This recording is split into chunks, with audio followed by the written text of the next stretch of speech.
KPC Live. Today we are going to be covering a lot of topics, starting with some entertainment news in the K-pop sector, along with some society news related to Korea, related to the United States, maybe the UK.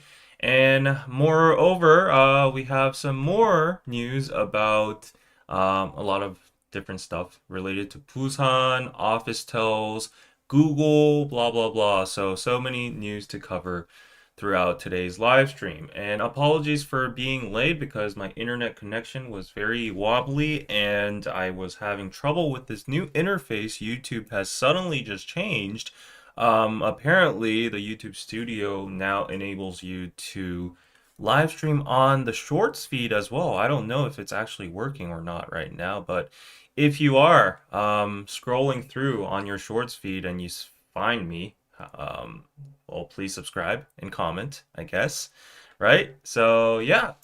Anyways, a lot of changes today in the interface, but yes, hello everybody. Before we go on, let's just do a little attendance call, just see where people are watching from, what time it is over there. Hello, Miso Soup. Western USA here, 7 p.m. Saturday night. Okay, prime time. Harleen, hello, and Sharon, hello. So how many people are watching at the moment? Let's see. We got 60 so far, so let's warm up a little bit up till like 100 and then start with the actual news for today. Yes. Hey, nice polo. Thank you. I just bought it from Mushin's. No, was it? I think it was Uniqlo. Yes. Yeah. I just bought something colorful because it's the year end and I thought, why not switch up my color a little bit? Yes. In Toronto, Indonesia, Canada, the true North represent. Almost bedtime in Texas. Here in LA, North San Diego, a lot of Americans from Oregon, and 3:16 a.m. in the UK. Wow, appreciate it. Lynn, hello. Okay, finally made it to live. David Lade busy flirting with AI Karina. I don't know about that. Arizona. Okay, guys. So yeah, thanks for joining the live stream. Before you go on, smash that like button if you can. And yes, let's just go on with today's news. So, I mean, probably the biggest news of the whole week and the craziest one was the Winter and Jungkook dating rumors, right? So, a lot of people have been bashing them. They have been criticized a lot. There have been protest trucks from supposed fans. I don't know if they're actually fans or not. At this point, I think they're just antis, just to stir shit up. But anyway, supposed fans have been sending protest trucks in front of Hive, in front of SM Entertainment, saying, "Oh, Winter, leave aespa, Jungkook, leave BTS. You're not being responsible or professional. How dare you put a tattoo, a couple tattoo? How dare you have matching accessories? How dare you go to each other's concerts? How dare you wear like Jungkook slippers and pants during a fan meeting? Wow, that's so unprofessional, blah blah blah blah." So it's been brewing and it's just been raging on for the whole week. Definitely not fans in my opinion. Yes. But anyways, yeah, like it's been a tough week for both of them, I would say, and they've been silent for a while, but finally they broke the silence with their first social media updates, respectively, since their dating controversy at the same time. I mean, even as I told you before, even if they are a couple, first of all, who the F cares? And second of all, if they are, congratulations. I think you will have an amazing baby. Just kidding. But like, I'm just saying, like, in a joking manner, they are wonderful visuals. They are very attractive, talented people, so they deserve each other if they are dating, right? So who cares? I mean, I've looked at the evidence myself, like all of these compilations about 10 reasons why Jungkook and Winter are dating, and it is pretty convincing, I would say. At this point, I don't think anybody is actually denying that they are dating. Well, there might be opposite opinions. Well, everyone has their own opinion and observations. But there are some minorities that are claiming, oh, they might not be dating and they might just be trolling after all. But the title of this video is not reference to that. It's reference to this one about their first social media updates. So they put up social media post after the dating rumors. JK uploaded this on his Instagram story. It's just a picture of himself, a selfie, no captions, no nothing. He has a mask on, and he just simply posted this. He dropped this on his Instagram story. So yeah, that's about it from him. And this was on December 13th. So remember the dates. That was just yesterday, right? And then yes, while Jungkook had previously attracted interest by reposting one of RM's Instagram stories with no added commentary and appeared in the background of several BTS group photos yesterday, he had yet to make his post until now. This was his own post. And then Winter has also broken her silence, posting her first bubble message around at the same time as Jungkook's story post. So this was December 13th as well, Saturday, and she says, oh, this weekend is going to be very cold, so beware of catching a cold. There's snow, so be careful not to slip. Yeah, like don't catch a cold. Keep stay warm, something like that. Eat something warm.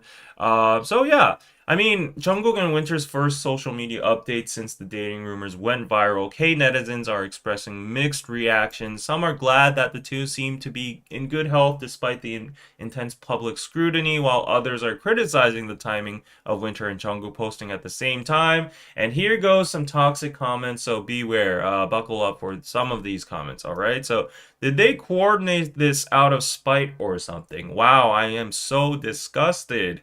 It's almost like they agreed to post at the same time. It's not like I expected them to clarify the situation through Bubble or anything, but I never imagined they would just gloss over the whole thing like this. It's beyond imagination. Wow, their fans are just pitiful. They would have been criticized no matter what they posted anyways. It's obvious. Wow, are they seriously getting criticized for this? It's like they're both saying, so what? If you don't like it, then leave. I guess now that they've earned enough money, they're just casually interacting with the fans as if they're doing customer service. I thought they would at least apologize and say something like, we'll do better in the future. The timing of their post is really something else. Lol. Winter, I regret even liking you. Why did you do this to us? What did we ever do wrong to you? What is it? What? Wow, is it really that hard to just apologize and to comfort your fans? Oh my gosh. I mean, like these all K-pop comments, the excerpts, I would not say that these are like overly sensitized or sensationalized or exaggerations, because I've been following this dating scandal, this dating news for the week, and there have been multiple Instagram posts on multiple accounts like Eyesmag, EOP, whatever. And I've been seeing all the comments, and I'm really surprised at the amount of people that are seriously criticizing them. I mean, I think it's purely divided by the muggles, the people that don't give an F about K-pop, that are normal people that just go on about with their daily lives, hard workers. They're just like, just let them date. Like, it's 2025. Gosh, these guys are pressing 30 now. Like, these people are gonna love. They will have urges. They're attracted to attractive people. So, like, what? Why the F are you guys intervening in their personal lives? And why are you making it like something taboo or banned? Like, that doesn't make sense. So let them be. They're human beings. Respect them. It's about time to change. This toxic fan culture is like driving people crazy. So I would say the majority of the people itself, the whole pool of people, the general public is just like, who gives an F? Like, yo, okay, congratulations for them. And then they're the fans, right? They're the true fans. I would like to state the true fans are very supportive towards them. Like the same logic as the general public as well, too. The level-headed people are like, yeah, congratulations to them. They look beautiful together. I'm happy that he's dating or something. Stuff like that. But then there's like the minority. I think it's the vocal minority, and mostly even among just like the domestic K-pop fandom, like from Korea. I don't know why K-nets are like this. K fans are like this. Just saying.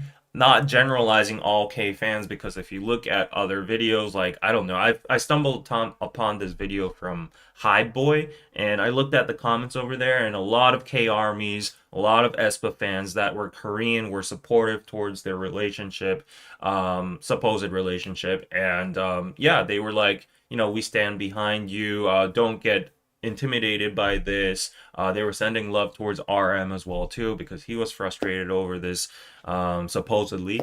And yeah, but then there's this very vocal minority that's just like, I guess, liking each other's comments on every single post. It's like an organized kind of thing, and you see the upvoted comments saying like, "Wow, it's so unprofessional," and they always bark back at like the general comment saying like, "Oh, Muggles will never understand K-pop logic. Oh, Muggles, just go away because you don't have a say in this from the first place. We are the ones that you know, that raise these people, raise the idols. Like we're the ones that spent our money, our time and energy. So people who only have say in this remain. And all the global fans go away too, blah blah blah." And you know, like it's pretty stupid, I would say. So that's why I derived to the conclusion that like there might be a very vocal minority that actually thinks that way, that puts those kind of comments and make these organized schemes. But I think the antis are also jumping on into it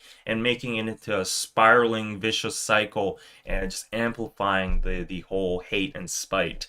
So I think that's what's going on. I think, you know, people don't really uh care about idols dating or not. I think it's just because the sheer magnitude of the name value of JK and Winter themselves. They're like the top idols of K-pop right now, right? So like just because of that, it's becoming a huge issue. Other than that, I think it's just like, you know, haters or antis and some Delulu fans that are triggered. I don't really. I try to be in their shoes, like as I mean, I always try to be in the opposite side of point of view and try to understand what they're saying. And I've read a lot of these comments saying like, you know, it's super unprofessional. We all knew and recognized that you guys were dating from, you know, a way long time back ago. We all know, but the thing is, it's not even like don't get caught. We all know anyways, but don't be so blatant about it. At least you can do that for us. That's like basic manners. And the couple tattoo was the red line. You cross that line. That is just not like that is just disrespectful to your fans, is what they are claiming. And then, you know, the other breadcrumbs of JK attending to aespa's concert during his military leave, while he never went ever to like a Hyde girl group concert, or Winter wearing like supposedly JK's pants and like slippers or something to her fan meeting. That's like making fun of your fans, disrespectful to your fans, is what they're claiming. Um, I don't know. I don't know, guys. Yeah, like I don't see anything wrong there. Yeah, it's just people being people. Get a freaking couple tattoo or what? Like it's their own choice, right? If they're gonna regret it, they're gonna regret it. And it's not like I don't know why these people are saying they're being super blatant about it, because if I am correct, Jungkook got, you know, like we got like a split second of his tattoo behind his beneath his sleeve, his short sleeve, during like a BTS content, you know, like what episode was it anyways. It was like a slight flash and people captured that, screen capped that. So it was not like he's been flashing out all over in the world, right? Like, see my couple tattoo, see my couple tattoo. It's not like he's been doing like that. It's, you know, like literally the fans that screen cap that zero point 0.1 second of, you know, the video footage. And yeah, like he wasn't flashing it all around. So I don't know why. I don't know, guys. Yeah, so yeah, anyways, for me individually, I am very jealous of JK. I guess you guys would be very jealous of Winter, maybe. Yeah. But at the end of the day, we're level-headed people and we don't live in the Lulu land, so we know how to differentiate fan behavior and just as just normal human beings, right? So I'm happy for them. I'm rooting for them. I don't know. I just hope this doesn't affect their supposed relationship status. I don't know. If this like breaks them up, that would be even more horrible and sad. Yeah, right. So anyways, yeah, I'm glad that they broke the silence. So I think this is the signal that they're like, okay, we've gone past it. I think like the biggest storm has passed. Now it's time for the sky to kind of clear up, start start our activities again. And Winter also attended like a fan meeting, unaffected. She seemed very fine over there too. I saw the footages. So yeah, but then the minority is claiming, oh, because of the timing of their post, as the comments are saying, are they trolling the fans? Are they saying like, oh, we don't care about you. Like, we're too big to fail. Like, okay, you bark. We're gonna go on. We're gonna be successful no matter what. And I think that's true. Yeah, I think that boss behavior is needed. I think these Delulu K-pop fans need some kind of treatment like that. Like I think if the labels aren't stepping up, I think the idols themselves need to have like this united front. I wouldn't say it's trolling in their standards. They call it trolling, but I would say it's just like, it's deserved behavior. Just move on. Just don't even acknowledge them. It's not even worth your attention. So I think, yeah, I think they're doing the right thing. Um, Maybe in professional terms, would have been the best reaction because obviously, like, a timed or coincidentally similar timing of dropping those posts and reactivating your stories and stuff might have been timed a little bit better if there was a little bit of a time difference, maybe a difference between a day. But at that point, people would have said that too, like, "Oh, JK started this, and then Winter followed. Wow, look at this couple doing this, blah blah." So they're gonna criticize no matter what. So why not just, I guess, troll while you're at it? I'm happy that if they are trolling, even if they have that intent. So let's show a lot of support to these fans, these idols. They're definitely one of my favorites. Like I've always been supporting and loving BTS and aespa. In fact, they're my favorite groups among the boy group and girl group spectrum. So yeah. Well, I'm happy that it's not V and Karina because those are my two biases in both respective groups. So, but then I do flip-flop between V and JK and then Karina to Winter. So this is like my second league in it for my faves, and they're dating. So I'm happy. But if it was V and Karina, I'd be like, oh my gosh, I'm so sad. I'm just kidding. Yeah. Anyways. Did you see the 3 covers JK did with 4 Rolling Stone? I did not. Thank you for the $2, Rachel. I did not. I will check it out later. It must have been good. Okay, think about the vocal powerhouse. Yeah, the 2 vocals, right? Fans, get a life. Thank you, Geeta. Yes. JK has 2 couple tattoos, one with his ex and this now. He's a liver boy. Okay, he's going to regret it in the future. I don't know. It's his own decision. I don't know about the second couple tattoo or whatever, but if he wants to get a tattoo, whatever. Yeah. If people want blatant, they should just post a photo of them kissing. That's what I'm talking about. How is this even blatant? I guess in idol standards and I guess in standards of like the conventional, traditional, old first generation K-pop idols, maybe it is kind of progressive, like a couple tattoo. It's unprecedented, I guess. But I wouldn't say they're overly being super blatant and expressive about it, right? Yeah, toxic fans are like worms sprinkled with salt. David seems to be on something very hyper. No, I just woke up, so maybe I'm on that good rest. Yeah. Did they confirm? No. Why would they confirm? Both of their labels came out and say we have nothing to say, so it's neither confirming, neither denying, I guess. Yeah. So you are way too excited. It's annoying me. Oh, I'm so sorry about that. Well, yeah. JK new ambassador for Chanel. Yes, I saw that too. As he deserves to be. Mm-hmm. JK looks so hot in the Rolling Stone cover. All right, you guys are all talking about the Rolling Stone cover, so let's look at it. So yeah. I don't know. Wow, there are so many Rolling Stone covers, so I'll probably have to look at the most recent one. Oh, which is this? Okay, I think it's this one. Yeah, Rolling Stone. Oh, wow. Look at his whole full sleeve. Damn. The boy is really expressing himself, eh? Right? Okay. Damn. Do I have to buy this? This 25 bucks? Okay. Okay, can we see some more content over here? Rolling Stone UK. Ooh, wow. With the full piercings and the earrings and the sleeve and the army tattoos. Damn, wow. He really got a lot of tattoos over there. A 10 out of 10, I guess, right? But yeah, that was a hot one. Hot one, right? Okay. Mmm.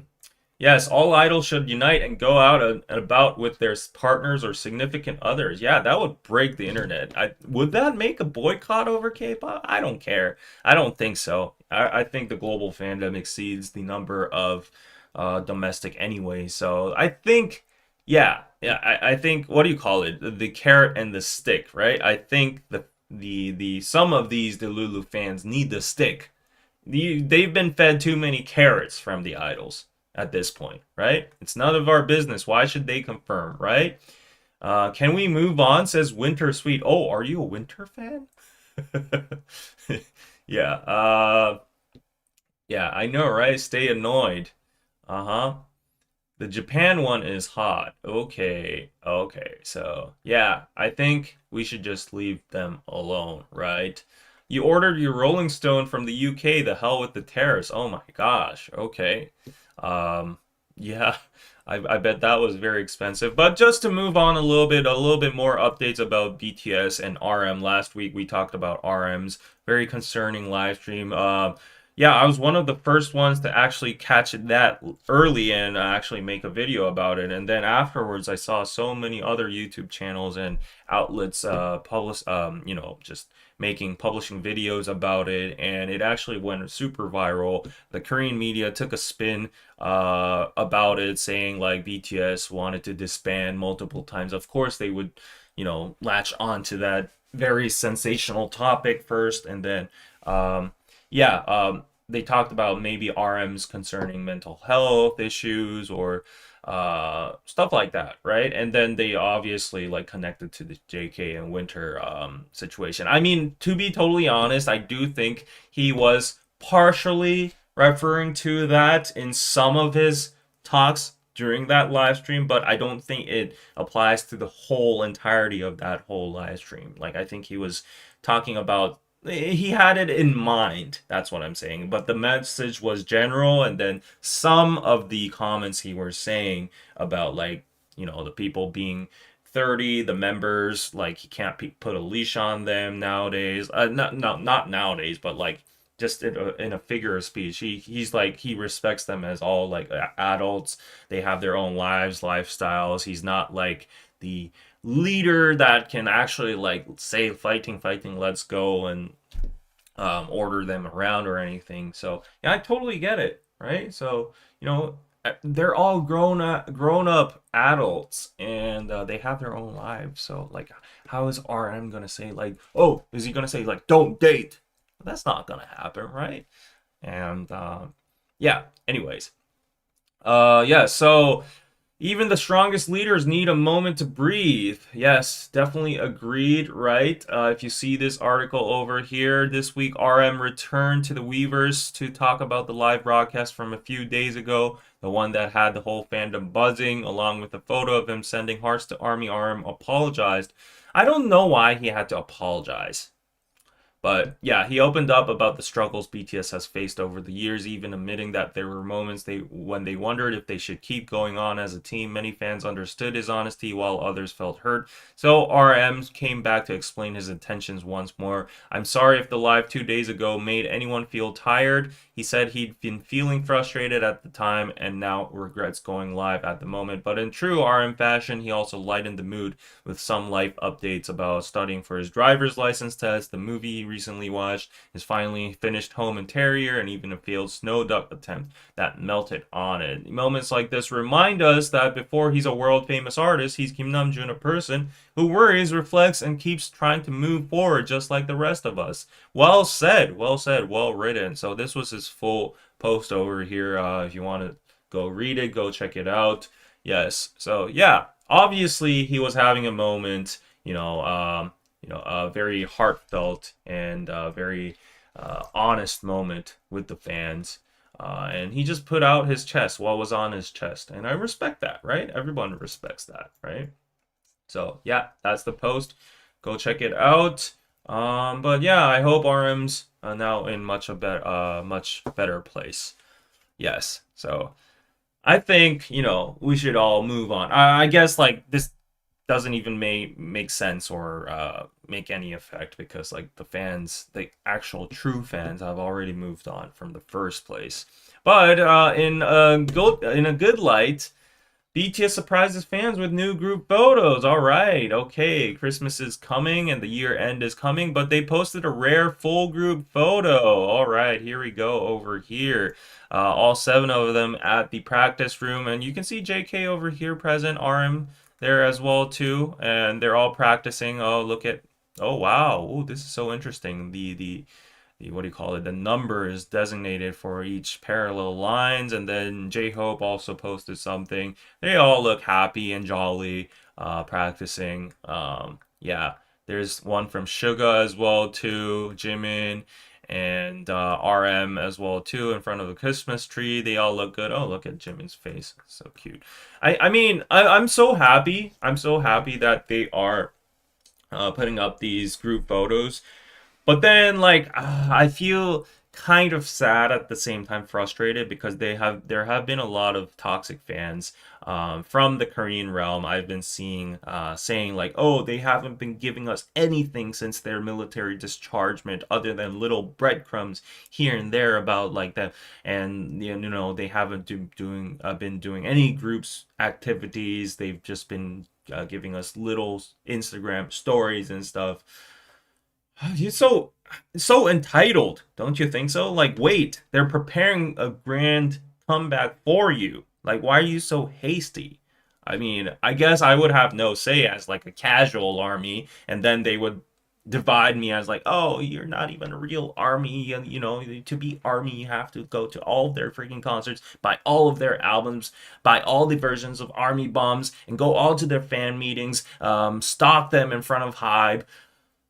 I don't know, like, what is a true fan or not? At this point, I think the real fans that they claim to be are the ones that are overstepping, and I think they would appreciate the casual fans even more.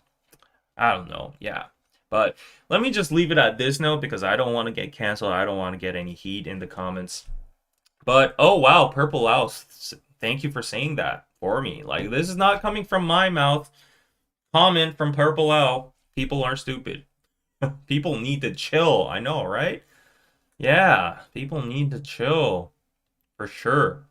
Suga, yes. Yeah, I saw some comments saying like, oh, Suga hasn't been posting anything since his military days. Oh yeah, blah blah blah. Of course, like remember how much hate he got from that stupid scooter thingy? He's been silently donating to like the Severance Hospital of cancer or something, or to children, or yeah, I forgot, but like anyways, he's been doing so many good causes on the behind and behalf of Army and BTS's name. So isn't that more than enough? Does he have to share like every single day of his life?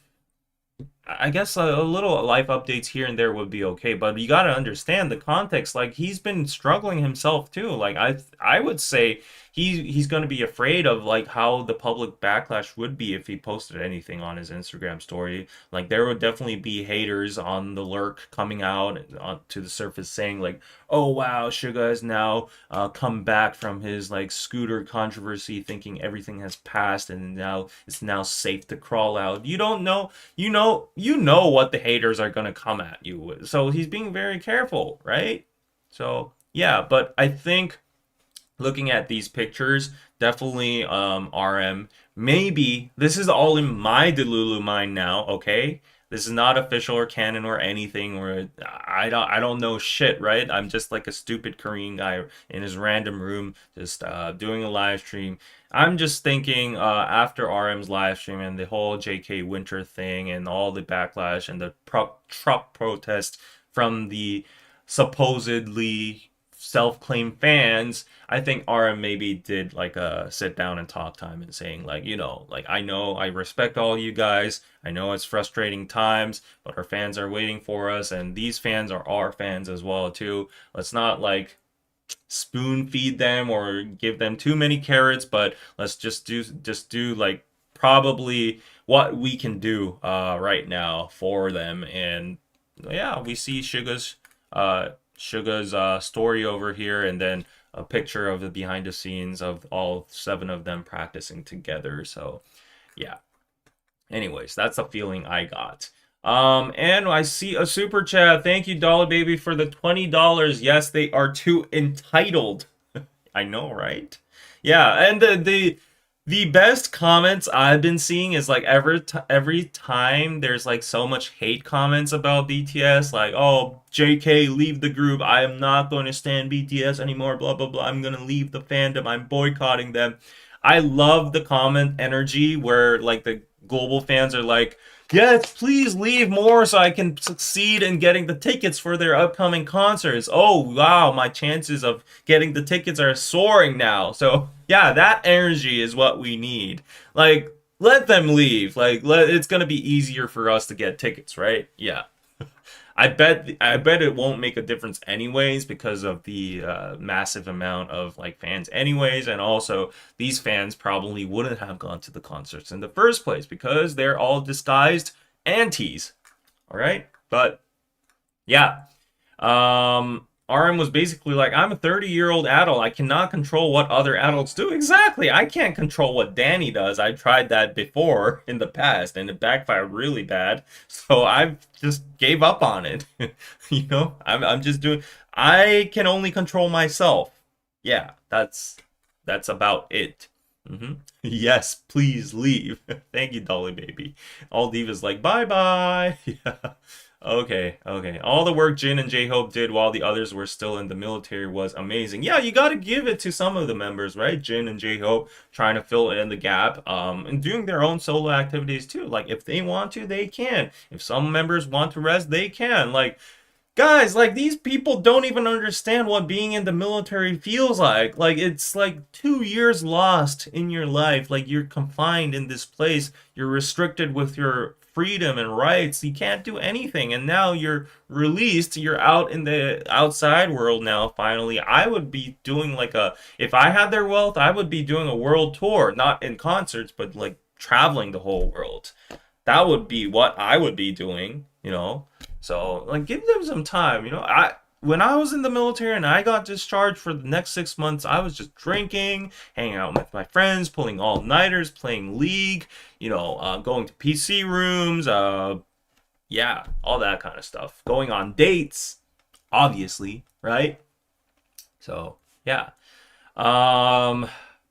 Wait, are we continuing the topic from last time?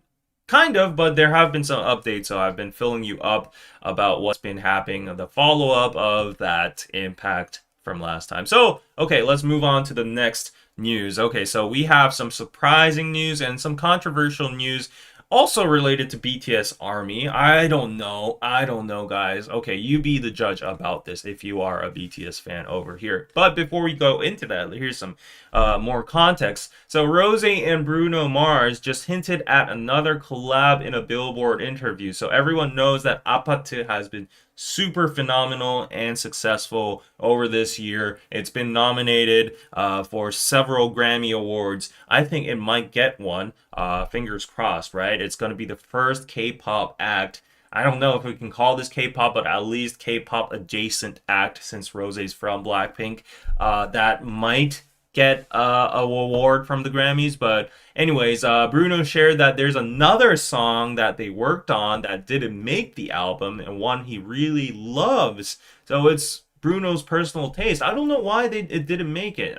We don't know the insides of the whole music production process, but yeah, I'm very curious on what kind of song it would be. It would be amazing if he did one like you remember when Apata first came out and I said it's not like my cup of tea, despite it being a very viral song. I love the song, don't get me wrong, but I just love the songs Bruno did like in the old days. A little bit more, sad, sentimental, a little bit more agonizing, and though maybe even the ones he did like with Lady Gaga. If Rose and Bruno Mars did one like that, I would be like, oh wow, this is amazing. Anyways, he can't reveal the title yet, but he said he's still figuring out when and how to release it. So we have some potential to see this song in light. And Rose also mentioned that working with Bruno had a huge impact on her musical direction, which honestly makes what's next even more exciting. So she said what's next. So they're both hinting at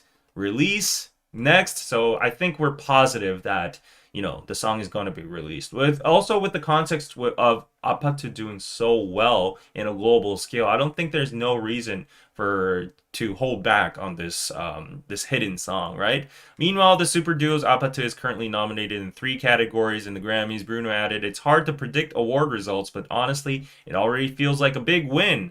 And a new Rose Bruno track that could top Apatu? I don't know, maybe not, but I'm definitely excited for this. I love this picture. Why does it look AI for some reason? I think it's because their skin looks so good. You can't trust any pictures nowadays, but they're having some Budweisers with some jalapeno pizza. Okay, that looks very good. I want a pizza now. Okay. Yeah, every time I do a live stream at this time, it's like near lunchtime and I get super hungry. Yeah, my fuel tank is going low. But Bruno has always done a wide variety of music. I love Bruno Mars music, yeah. Um, and I love BTS more. Okay, same. Can't stand this song though. Like them both. Yeah. I hope Rose and Bruno win. Me too. Rose also signed with WME for worldwide representation for her solo work. Yes. And same, but Apatu is so catchy and his vocals are so good too. Like, yeah, not gonna lie, it's an amazing party song. I've been hearing it all over the place, and it always gets my butt shaking, right? Yeah, I'm not denying it's like an addictive and really nice song. But like it's just not my cup of tea, right? So yeah, it's good, it's good. But anyways, what the controversy is, you've seen in the title, BTS Army versus Bruno Mars. Uh-oh, what's happening now?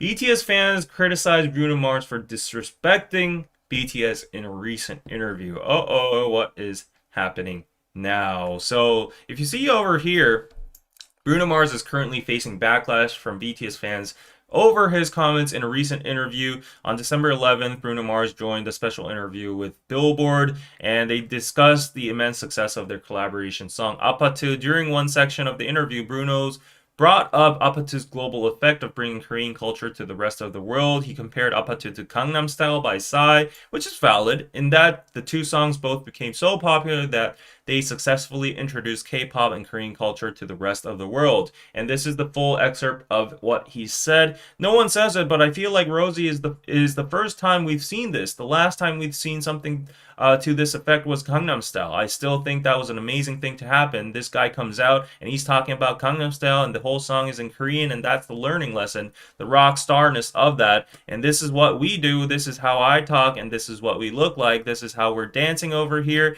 and watch me me sweep the nation with this shit. And he did Apatu with Rosie. I've never felt like this before. Felt this before. I've never seen this before, where Rosie is this Korean girl that introduced this thing to people who don't know about it, including myself. And that's been the most enjoyable part for me, seeing everybody react. That's the magic to watch. However, Bruno's explanation of Apatu's global effect ended up sparking anger among some K-pop fans, particularly fans of BTS, many expressing their frustration that Bruno did not mention BTS when speaking about K-pop songs that achieved global success. BTS fans also called Bruno's statement disrespectful, saying that he was erasing BTS's impact on the industry and acting like he invented K-pop. Adding to the backlash, many fans began encouraging others to block Bruno Mars on Spotify and not listen to his music anymore. Bruno's social media has been hit with waves of angry comments from BTS fans, repeating that BTS paved the way and demanding that Bruno apologize for his statement. And if you look at his comments over here, BTS, they want to talk. Okay, let's talk. But first, we say BTS paved the way. Biggest biggest group in the world. Billboard, biggest band in the world. Rolling Stone. BTS isn't just the biggest K-pop act. Blah blah blah blah. Time, Forbes, BBC. Yeah, all the quotes. BTS paved the way. I hope it helps. Yeah, all these comments. You see, apologize to BTS. Stop disrespecting to BTS. Apologize. Paved the way. Paved the way. Blah blah blah blah. Why are you being racist? Oh, what? Okay, I don't know about the racist part, because he literally did a collab with the same race, right? Yeah. So a lot of these comments happening. I don't know the magnitude of it. I don't know if it's like a huge portion of the fandom. You guys would know better than me. Tell me in the comments right now. But yeah, I mean, okay, he has been living under a rock if he doesn't know BTS. But I'm just thinking, I'm just gonna give him some slack, right? He's just in an interview. And he's been in Apatu, participated in Apatu, and he's comparing the viralness to Gangnam Style, which is a fact too. Gangnam Style was a super big Gangnam Style, big hit. And, it's just as simple as that. He might have forgotten to mention BTS. He might have just not occurred. There are the chances that he's not really into BTS music, or he's never actually sat down and did a full listen to it, or he just didn't remember at the moment. So there are multiple possibilities, but concluding decisively that he's, purposefully omitting them or leaving them out to shade them. First of all, I don't know what gain he would have to shade them. If anything, being on their side or mentioning them would give him more credit and more love, right? So what would be the logic of I don't really get it. So yeah, I don't know, guys. And we've seen so many Western artists do collabs with BTS and K-pop acts and Bruno Mars himself. So definitely the racist card is definitely out of the window. I don't think that stands. At this point, I think, to be honest, yeah, it is a fact. Whatever ARMY is saying is a fact. I wholeheartedly agree with it. BTS paved the way. They deserve the recognition. They got the greatest impact with all these headlines and stuff. So they made definitely a big chapter in K-pop, which does need to be recognized. But some people, like Bruno Mars or my grandpa, or this random, I don't know, American in South Dakota. Is that a place that even exists? Anyways, in yeah, in Finland, might not know that, right? And it might not even occur during a special interview with Billboard or Time, right? So yeah, it's just, yeah, whatever it is, I don't think it's criticize worthy. Yeah, I don't think it came from an intentional thing. That's just my opinion, okay? If you think otherwise, it's your freedom to think so. Yeah. Yep. Okay, some people are constantly thinking of BTS and they can't even fathom that others aren't doing the same. Yeah, exactly. I don't think he and Rosie introduced K-pop to the rest of the world. That is definitely a misstatement. I do agree. I do agree. That might be a stretch, and but to some extent, I do agree that okay, if BTS covered if the coverage rate of BTS music to K-pop to the world was like maybe 80%, let's say. And then there will be some person in the cabin in the woods in Alaska not knowing about K-pop even to this day. Appa to maybe fill that gap. Maybe that was what he was meaning. So I don't think, anyways, bottom line, whatever his statement was misunderstood or interpreted as, at the end of the day, I don't think his intent was geared towards throwing shade or hate towards BTS, because there would be no benefit in doing that. Yeah, that's just what I think, right? Mm-hmm. I hadn't listened to any K-pop until last year. Yeah, there are new people coming into the fandom. Like, we can say the same thing with Golden, with K-pop Demon Hunters. Like it or not, I travel a lot worldwide, and sadly, if you go to Prague, if you go to Sicily, or if you go to, I don't know, the UK and Manchester, or Ireland and Dublin, or whatever, there will be people sitting in pubs and in the city center and metro station, and if you ask them, do you know about K-pop? I've talked to some people in, where was it? Like in an island in Finland, and they didn't know K-pop. So, like, but now they do because of Golden. So the coverage is different from time to time, from era to era, from the virality to virality, and not all people think about K-pop, or the world doesn't revolve around K-pop. So people got to understand that. And Bruno is his own is in his own bubble as well too. So I mean, at the end of the day, yeah. Yes. Okay. So I didn't even know Psy is Korean. I thought he was from Japan. Didn't even know about K-pop until I heard from BTS. I know, guys, what you are trying to say. Yeah. Mm-hmm.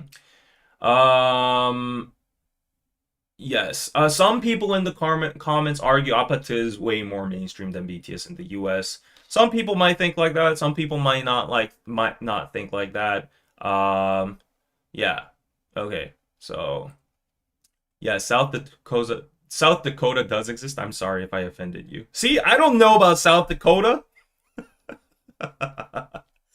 Okay. At most, Bruno is guilty of not paying attention. Perhaps he's just not as familiar, but this is a teachable moment. If Anki pays attention to Western music, we can educate him.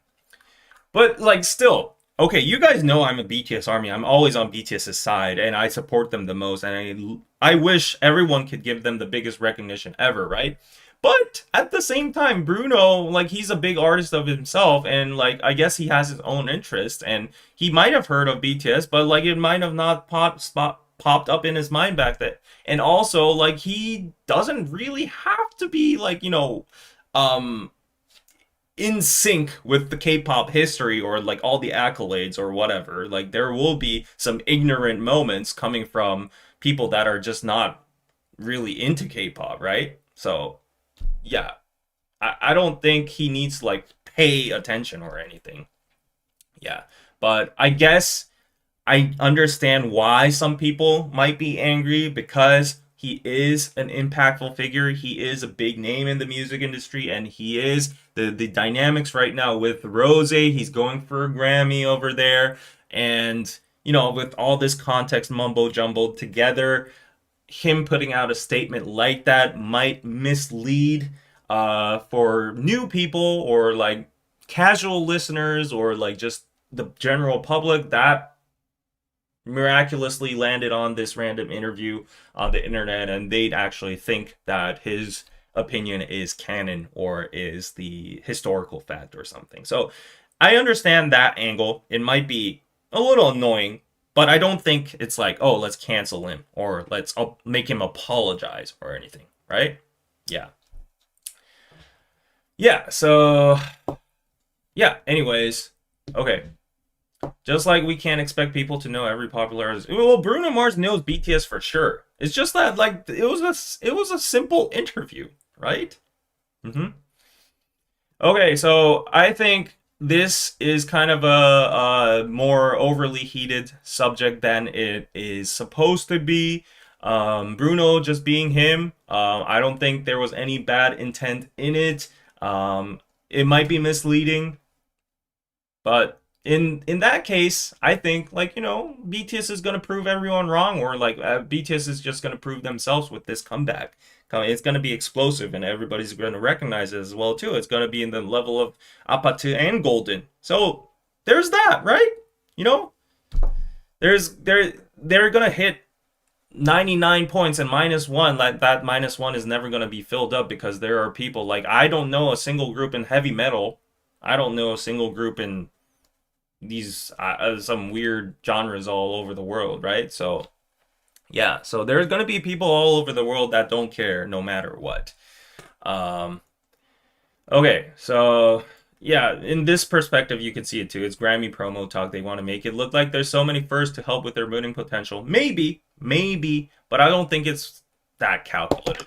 Yeah, I don't think Bruno is that like thirsty for a Grammy with Apatu. So that's just my personal opinion. Yeah, maybe. There are so many possibilities.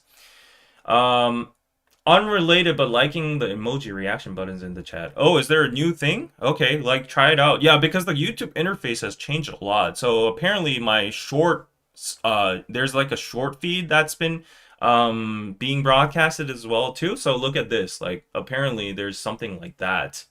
You get you're able to watch me on the shorts feed as well. I don't know how that works, but YouTube has switched up its function, so okay, hopefully that brings me more people. So there are 372 people in the chat right now. Please give this live a smash before we go on to the next subject if you are liking it so far. And please don't forget to subscribe and tune in.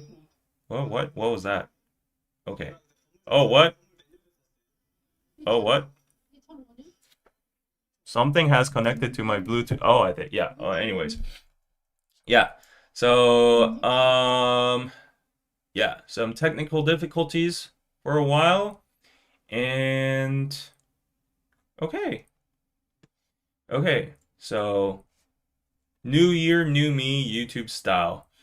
Okay, let's go on to the next news. I think, oh yeah. So another big name, we've been talking about BTS, we've been talking about aespa, Blackpink, and now we have the king of K-pop over here. And then every time I say the king of K-pop, people get so triggered. It's the same logic. Because I'm saying the king of K-pop is GD, it doesn't mean BTS is another king, right? They're the legends, they're the gods, okay? Are you happy? Some people always come at me for saying king of K-pop is GD. My gosh. But yeah, BTS is above that. Is above that legendary tier. Oh, all right. They're up there. And by era, you got to give respect and credit to each respective artist that made a big achievement in the K-pop sector, right? So yes. Anyways, going on to G-Dragon related news. This is very interesting because, okay, let's look at this first. So there's a robot that dances the GD dance now, the power dance, right? Like, look at that. What kind of era are we living in? Yeah, like with the advent of AI and humanoid robots, is that a Tesla bot or from Boston Dynamics or something? But anyways, it's dressed up as like in GD and the Chanel scarf, his signature stuff, and is dancing to power over there. That's crazy. I wanna actually show you the music, but it's not. There you go. It's in sync. It's in sync. Yeah, there you go. So I don't want to get copy strikes. So anyways, that's very impressive. But a galactic HQ built to hold G-Dragon. So everyone knows that G-Dragon is under Galaxy Corporation. That's his new management. And the moment you step inside this new label's, what do you call it, company house or company building, you're hit with the visuals that feel straight out of outer space or a spaceship. It fits Galaxy Corporation perfectly, and companies shaping its vision at the intersection of AI, tech, and entertainment. I feel like this is kind of benchmarking Gentle Monster, to be honest. Jenny being that ambassador for the brand for Gentle Monster. They've been doing a lot of installation, media facades, and a lot of these kind of conceptualized art. So yeah, I think they got a little bit of note here, and they got that AI trend. Maybe get a lot of investment, maybe merge it with K-pop, but that's just my a startup entrepreneur mind functioning over here. But the space is divided into three main zones: the Inspire Zone, Creative Zone, and Make Zone, each designed under the theme Galaxy Odyssey. Oh, Space Odyssey. Okay, representing the expansion of space and imagination. And yes, traces of G-Dragon everywhere. You know, if you call it fate, then it's fate. It all began as a coincidence with Galaxy, but because I'm part of Big Bang for Galaxy to begin, I have to be here. Oh, makes sense. Big Bang and Galaxy, for sure. Yeah. Okay. And then look at this. Wow, I'd like to visit here, right? Galaxy is human. What the hell is that? And these bots running around and these very interesting performances going on. Yeah, I don't know what's going on, but it's like postmodernism, very avant-garde kind of vibes over here. Like, I don't know what's going on. This is like stimulus overload, right? Wow, that's crazy. What is he dancing to? Okay, he's just dancing over there. And these big, massive installations that kind of resemble like a space station or something, and the daisies with springs for G-Dragon. And wow, these elves, wow, very attractive models sitting on desks that are supposed to be workspaces. Okay, definitely very, very interesting. So I've never seen anything like this. Like YG SM Hype doesn't make their companies decorated like that. I don't know if they're gonna still maintain the decorations after this event. Probably not, right? I would be surprised if they actually maintain this whole thing. But yeah, GD has his own now beer brand. He has his own highball. Oh, and there's that the Robo Dog over here, and it's tuned. Oh, it's tuned with mirrors and glass. Okay, that's cool. But a lot of stuff is going on. It kind of feels like what I feel like when I look at GD's story. If you look at his Instagram story, it's very just like all over the place, right? Yeah, I have no idea. What is this? Star Trek? Yeah, oof. Okay, this robot is going crazy. Dang, that robot's going crazy over there.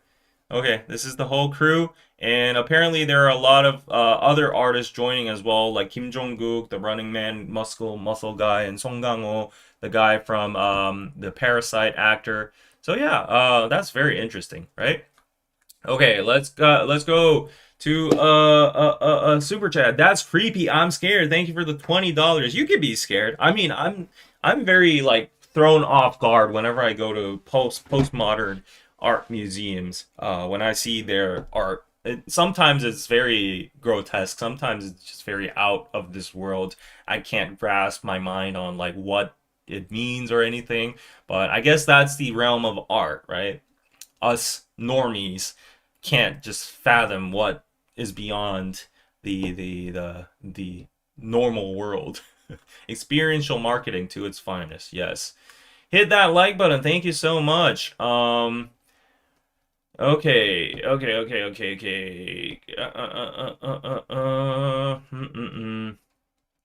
Let's see. Robot is smooth though, not gonna lie. For noise and bad press, I know titles are key for views, but please be careful. What? Okay. Yeah, make sure to like and subscribe, not the Boston Dynamics robot. Yes, that one scene looks like an XG music video. Oh yeah, XG music videos are very trippy if you've seen them before. But I would say it's very artistic too. I think yeah, like the first time I saw an XG movie, a music video, it blew my mind. I was like, whoa, hyper stimulus. Okay. Um, okay. People still going on about the army stuff over here. We've moved on, folks, to the next news. I don't understand people's fascination with the robot stuff. Well, like it or not, like I mean, I've been seeing this for a long time, but like when we started with AI, when we were talking about like the LLMs, ChatGPT and Gemini now, all that, Nano Banana, all these AI new technology inventions, when that started to come out and we started seeing like these generations of AI images and AI being used in the film scene or music videos, blah blah blah. A lot of people were very against AI. We saw the whole, trend with the Ghibli studio thing, making the profile pics. And people were like, "Oh, please don't use AI. Please don't use AI." I think that movement is still going on, but as I told you guys, like it's an inevitable progress of scientific technology, and it's going to be adopted in the mainstream anyway, so there's no going back. Of course, we can put brakes on it and put regulations on it, and maybe it might be moving too fast, but like blocking it as a whole, like the Ruddite movement in the old days, like breaking down all AI and saying like we should artificially contain the progress of AI just doesn't make sense, in my opinion. I'm not like super advocative about AI, but I'm not gonna lie, I use and integrate AI in my daily life now, and Korea is one of those countries that's picking up hard on AI. Collaborating with NVIDIA, we had the Jensen Huang, Lee Jae-yong, and Hyundai, gathering together. So AI is AI, and what the market and what the industry now, the frontiers are saying is after AI is the physical humanoid robots that are up to come from these big companies like Tesla or Hyundai or Boston Dynamics. They're going to, like it or not, unfortunately, already started replacing manual labor workers in factories. I know it's a very grim future. AI is already replacing translators, a lot of different professions all over the world. It's very threatening, even to myself too, because I am in that sector. But I think what a lot of people are saying is like, now we're in that transition era. You either survive or you either get extinct. I think it is like that. And the world has always been a cruel place, has been a harsh place.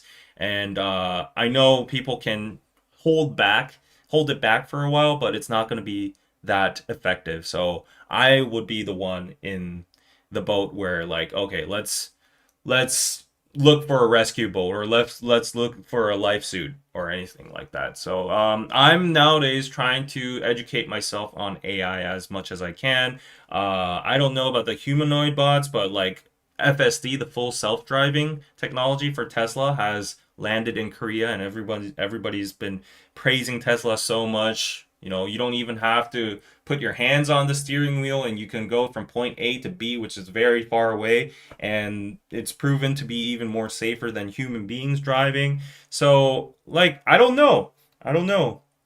It's definitely a very dystopian future for in the human perspective.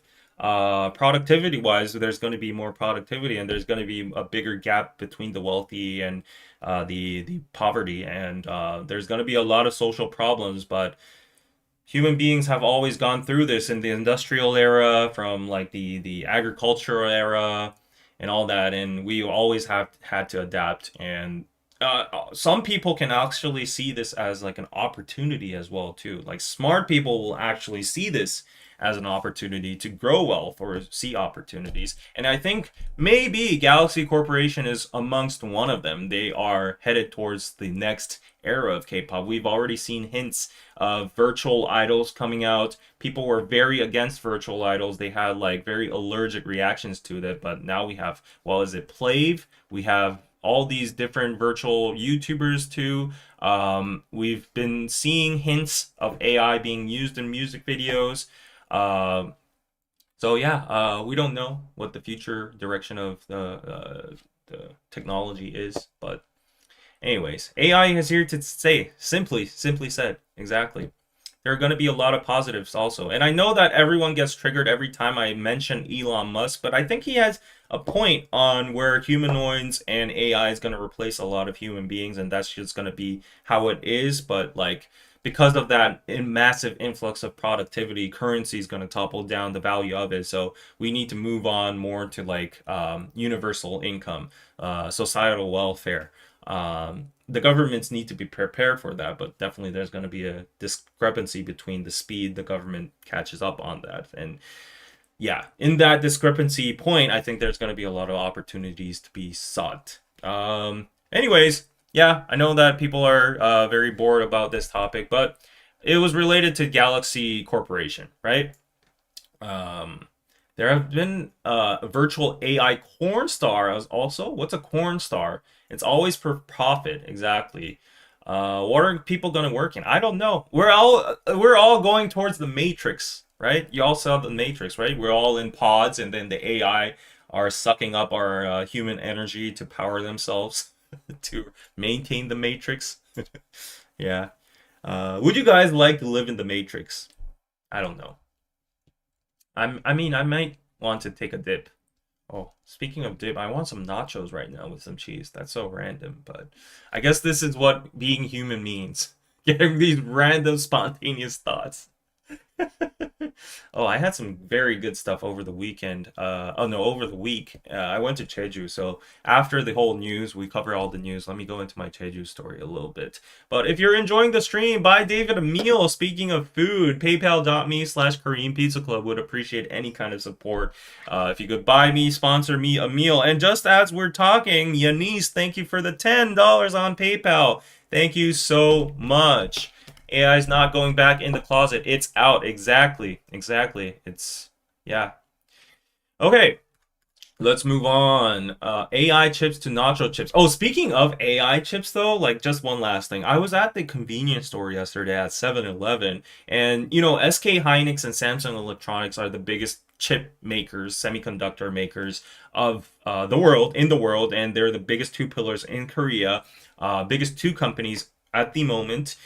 But it's so funny because you don't have to know anything about like technology over here, but let's just say there is a very fundamental chip that is needed to make these AI data centers and whatever. It's called the HBM. There's like HBM4, there's a HBM4E, whatever. But anyways, SK Hynix is a leading manufacturer in HBM chips.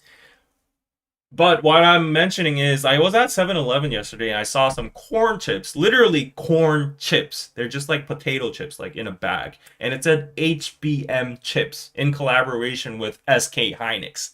I was like, what the hell? Like I've seen collaborations with idols with chips, like mint choco chips or whatever, these weird ass stuff. I've seen bakery brands. I've seen like star chefs doing collaborations. Like Korean convenience store have a lot of collaborations between companies and stuff, like random companies. But this was the most random collab crossover ever, and I think it maybe indicates that the AI boom is definitely here right now. But yeah, like I'm not even kidding. This is it. Like I'm showing you over here. This is called the HBM chip. What the hell? HBM chip. The article says BIM semiconductors at a convenience store, products released by Hynix, and it's a honey banana taste, and it was at 7-Eleven yesterday. This is crazy, guys. I don't know what kind of day we're living in. Yeah. I want nano chips now. Oh, nacho chips, right? Right. Seems like good marketing, I guess, right? RAM prices going pretty low. Yeah, so okay. Yeah, let's go on to the next one. And we've probably covered most of K-pop right now, excluding this one. Congratulations to Tiffany and Pyeonyeon. Tiffany, OG, 소녀시대 member, is now getting married. It's official. They've put out a heartfelt letter to their fans. Pyeonyeon is a famous actor. He's really good at acting. He was in multiple films that you might know, Eternal Sunshine, and I can't think of any right now, but yeah, they reportedly grew close after starring together in Disney's Uncle Samshik. So after that, they fell for each other, and now they're getting married. Congrats! Woo! Wedding march bells! Yay! Yeah, everyone's getting married except me. Oh my gosh, I'm feeling FOMO. How old is Pyeonyeon, by the way? Let me just check how old Pyeonyeon and Tiffany both are. Pyeonyeon 나이. So Pyeonyeon, oh, he's 39, so I'm still safe. Other than the fact that he's a super attractive and rich dude that has a secure career. So he's born in 86, so I still got some time over here. And how old is Tiffany? Tiffany's 36. All right. So, okay. They had a 3-year age difference. Cute couple, cute couple. And weirdly enough, there's massive consensus that they look so good together. I don't know what it is, but Korean people are genius in reading faces. We have the whole face reading culture. And we like to just like immerse ourselves into other people's lives and relationships, as you've seen with Winter and JK's case. But yeah, like people have been I don't know what it is, but like there were certain couples before I can't remember. I can't put my mind on it, but there were certain couples that people would disapprove just out of nothing. They'd be like, "Oh, like the guy's just not it." You know, like, "Oh, you guys don't have chemistry. You don't look good each other." I don't know how that thought forms, but for some reason, for these two, people are be like, "Oh, they look so charo, they look so good together. They have the same energy, they have the same image, or like the atmosphere or something like that." But yeah, congratulations to them. Uh-huh. Congrats. Why do Koreans blend dessert flavors with other snacks? It's horrifying. I don't know. I think it's because of the K-pop spirit, maybe. You know, K-pop is a mixed genre. It's a mix of everything, like bibimbap, as RM stated. So maybe it's that spirit applied to snacks as well. Yeah. Grew close. So wholesome, I know, right? It's Mr. Sunshine, not Eternal Sunshine, dude. Oh, right. Did I say Eternal Sunshine? Slip there. Yeah, I got gaslighted by my ex-girlfriends all the time. See, they always be like, let's go watch Eternal Sunshine. So I watched it like 52 times. TMI of the day. But yes, I don't know why girls like Eternal Sunshine so much. Yeah, Ok Taehyung got married recently as well too. Yeah, so all these second gen K-pop idols getting married. I'm very happy. Okay, let me get a water sip before you move into the social sector of the news for today. Don't leave. So far, we have 362 people watching and 131 likes. So please do like this video so that more people can join. And if you're watching on the shorts feed by any chance, please subscribe and stay so that you can get weekly K-pop updates, Korean news, Korean societal news, and all that, right? And oh, this might be a newcomer. No Sheena says K-pop sucks. Okay, great, thank you. And you got some Japanese there, so yeah, pretty biased, I would say. I'll put it back at you. J-pop sucks. No, I'm just kidding. I love J-rock. Yeah, so okay, let's go on to the next topic over here. And just while we're at it, thank you, Rachel. I can be your backup bride if things get dire low. Okay, thank you so much for the $2. Wow. Backup bride. Wow. Bibimbap makes sense, but not sugar on garlic bread. That's not a blend, that's an abomination. Well, not all K-pop songs are magnificent, right? There are flops, there are weird ones, there are stuff like orange caramel. So yeah, I mean, I'll state a very unpopular opinion. I like sugar on garlic bread. Maybe I'm just Korean. Mhm. Ubin and Mina are a cute couple too. Yes. Uh-huh. Kim Ubin and Shimina have been dating for a long time, and it's even more heartwarming because Shimina stayed and helped him go through his what was it? His condition. He had like a disease. What was it? Leukemia, or was it cancer or something like that, right? All right, let's go on to the next subject. So, a lot of English speakers in the chat, right? A lot of native English speakers, I would say, from the US or the UK or anywhere else.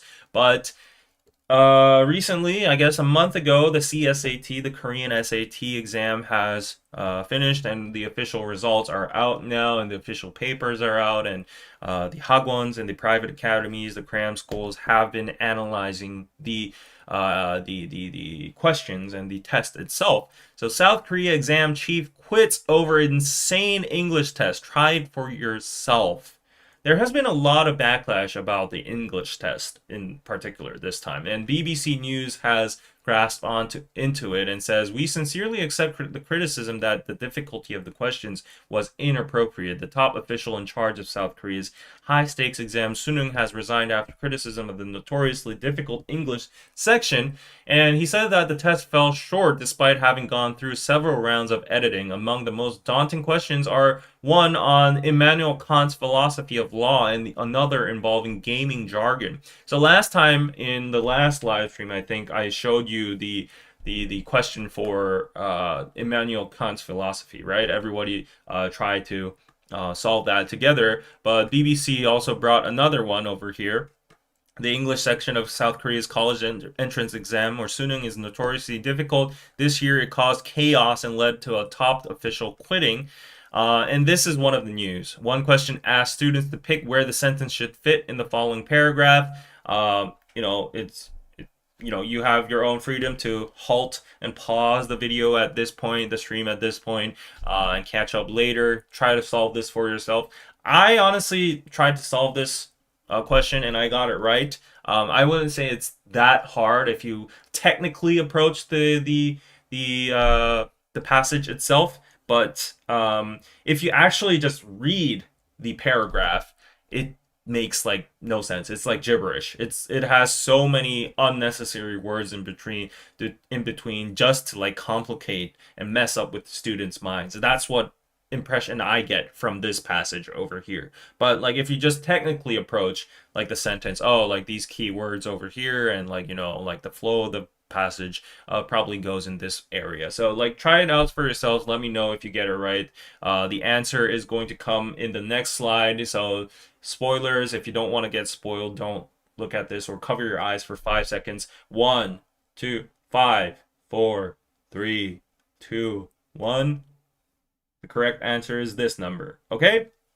So yeah, go check it out for yourselves if it's difficult or not. But it's been getting a lot of backlash. So there are actually news coming out from the Korean sector over here too, saying, how do I translate this? This is so funny. BBC says, the Korean CSAT English test, it's insane. It's like deciphering an ancient scroll, an ancient script. Hieroglyphics. Their writing is horrible. The infamous 8-hour marathon exam.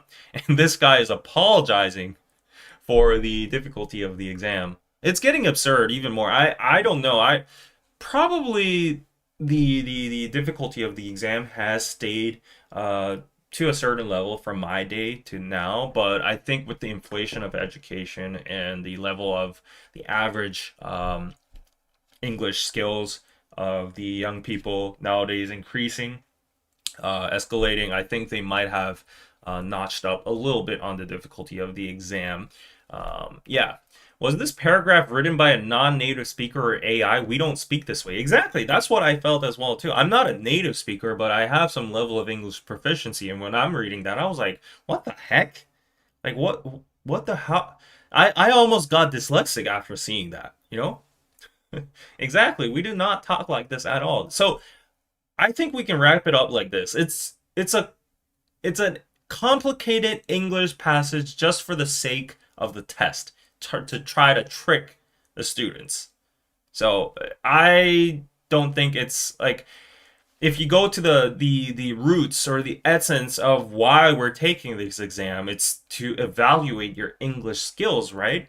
But I think that question goes against that purpose. It's just for the sake of like, oh, like, let's make a hugely very distracting and complicated question so that it can knock off some points from some people and we can differentiate who goes to Seoul University versus Yonsei University. So it's one of those type of questions. Nobody talks like that, right? Is it a typical SAT passage? Really? Okay. Word salad. Well said. Well said. I'm from India and English is actually really difficult to learn here as well too. Yeah, I can't imagine if I didn't go over to the States and learn English, pick it up there. I can't imagine myself learning English because like English is so irregular. The rules don't even apply in some places. There are so many irregular terms. There are so many inconsistent pronunciations. You just have to memorize it by head and heart. Other than that, I don't think like there's like a system that actually backs the English language. And to be fair, I know like it has a lot of history passed over from the England area, from like Europe, and there's like a mix of Latin and Greek and French as well, and it went over to the United States, and then there are different accents and different cultures, and yeah, all that changed the language over time, obviously. So there were so many different impacts and impressions, but as a foreign person who's trying to approach a universal language, the global number one language, it's very frustrating the fact that like it doesn't have like a system of its own. Like there are definitely systems, but sometimes there are so many anomalies, actually so many anomalies that doesn't apply to the logic. It's so hard for foreigners to actually speak English and listen or just like yeah, reading comprehension and all that. Korean Englishman got a bunch of English teachers to go through an English Korean test, a Korean English test, and no one could do it. English contradicts itself a lot. Exactly. Yeah. English is one of the harder languages to learn. Yeah.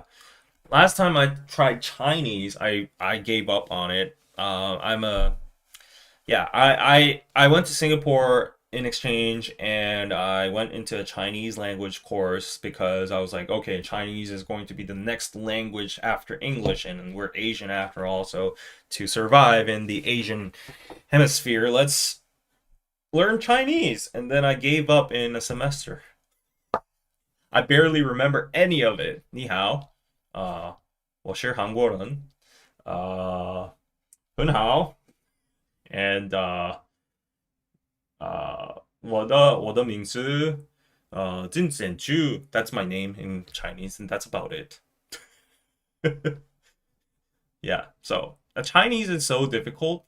I think without technology, like devices, electronic devices or keyboards, Chinese wouldn't have been able to actually spread this much because like if you type in Chinese, there are like English pronunciations on top of it, and they actually like suggest like if you've ever typed in Mandarin, like with my limited knowledge, there are so many same words for the same sounds but different words, right? Different letters. So there could be like wall. Like this word could have like five different letters that represent the same pronunciation. So the I think the AI or like the pattern recognition model in the smartphones or the computer recognizes like the context of the sentence the person is typing in Mandarin, and it applies like the most probable letter that is to come in this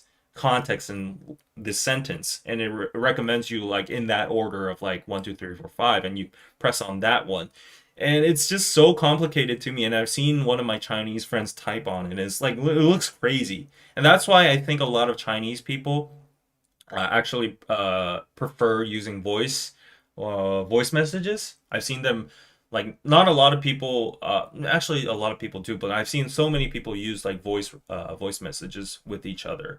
But like Chinese is just crazy because all of those Chinese characters and also those intonations, they have four different intonations for different letters, and if you get those wrong, like the words don't come across.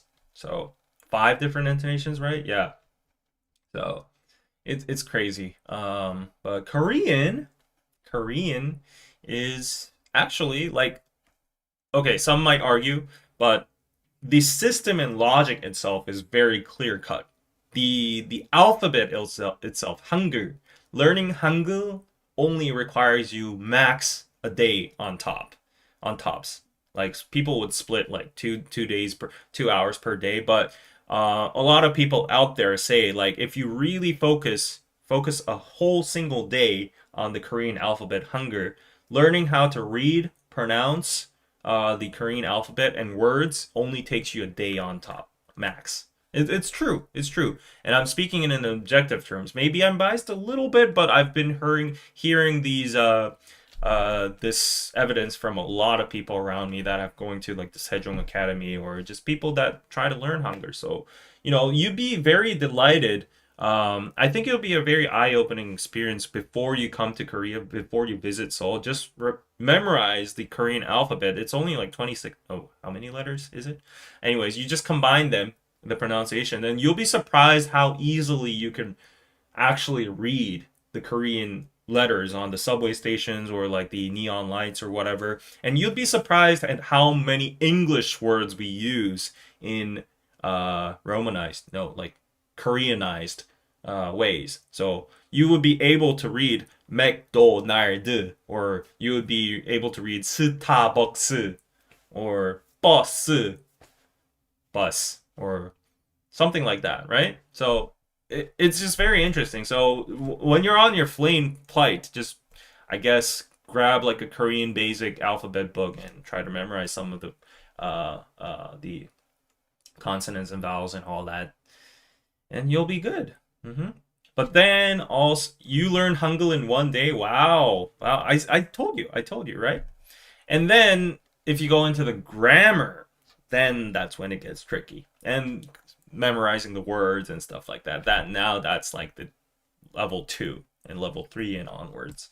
So onwards, I would say it's an uphill battle, but just getting entry level Korean reading and listening or yeah, pronunciation skills, it's very easy. I can read Hangul but don't understand most of the meaning anyways. Yeah. Uh, Learning Hangul makes it easy to improve Korean pronunciation for sure. Yeah. All right. So speaking of Korea, how long have we been streaming so far? We've been streaming 1.5 hours so far. So going on to it's the year end, right? We only have 15 days, 16 days remaining for the 2025. I hope you had a good year, but in retrospect, we always have to look back on how the year was and what is the best way to do that is the best way to do that is Google searches in 2025. What happened in Korea? What was the most searched thing? Try to put down your guesses in the chat. What do you think would be the most searched terms on Google? This is Korean standards, so don't think in global standards. If you are in tune, if you've been watching KPC live for a while, I've pretty much covered most of the biggest incidents in Korean society. So yeah, I'll give you a thumbs up or shout out of your name if you get one of them right in the chat right now. Like, try to guess. This is a guessing game. Oh, all right. So we have some over here, but anyways, there are some that haven't been revealed so far. Hwasa and Jungmin, that's just been a very recent trend, unfortunately. H Mart side eye? No. Yeah. Anyways, yes, this is still live, Tremor. Welcome. Yes, it is live. Something related to the presidential coup. Okay. The Ganbu meeting. Oh, okay. People getting warm. You're getting close. All right. So while you're at it, definitely the presidential election. We had a very turbulent kind of year. The martial law and the impeachment, and then the presidential election was definitely the most searched topic of 2025. President Lee Jae-myung topped Google's list of most searched people this year. I think from the support and the hate side, both ways. Followed by his election rivals Kim Moon-soo and the on the Conservative Party, who ranked second, and Lee Jun-suk from the Minor Reform Party, who came in third. So politics is definitely what people most care about in around the whole world, rather than K-pop, right? You might be surprised at how much people don't care about K-pop in Korea.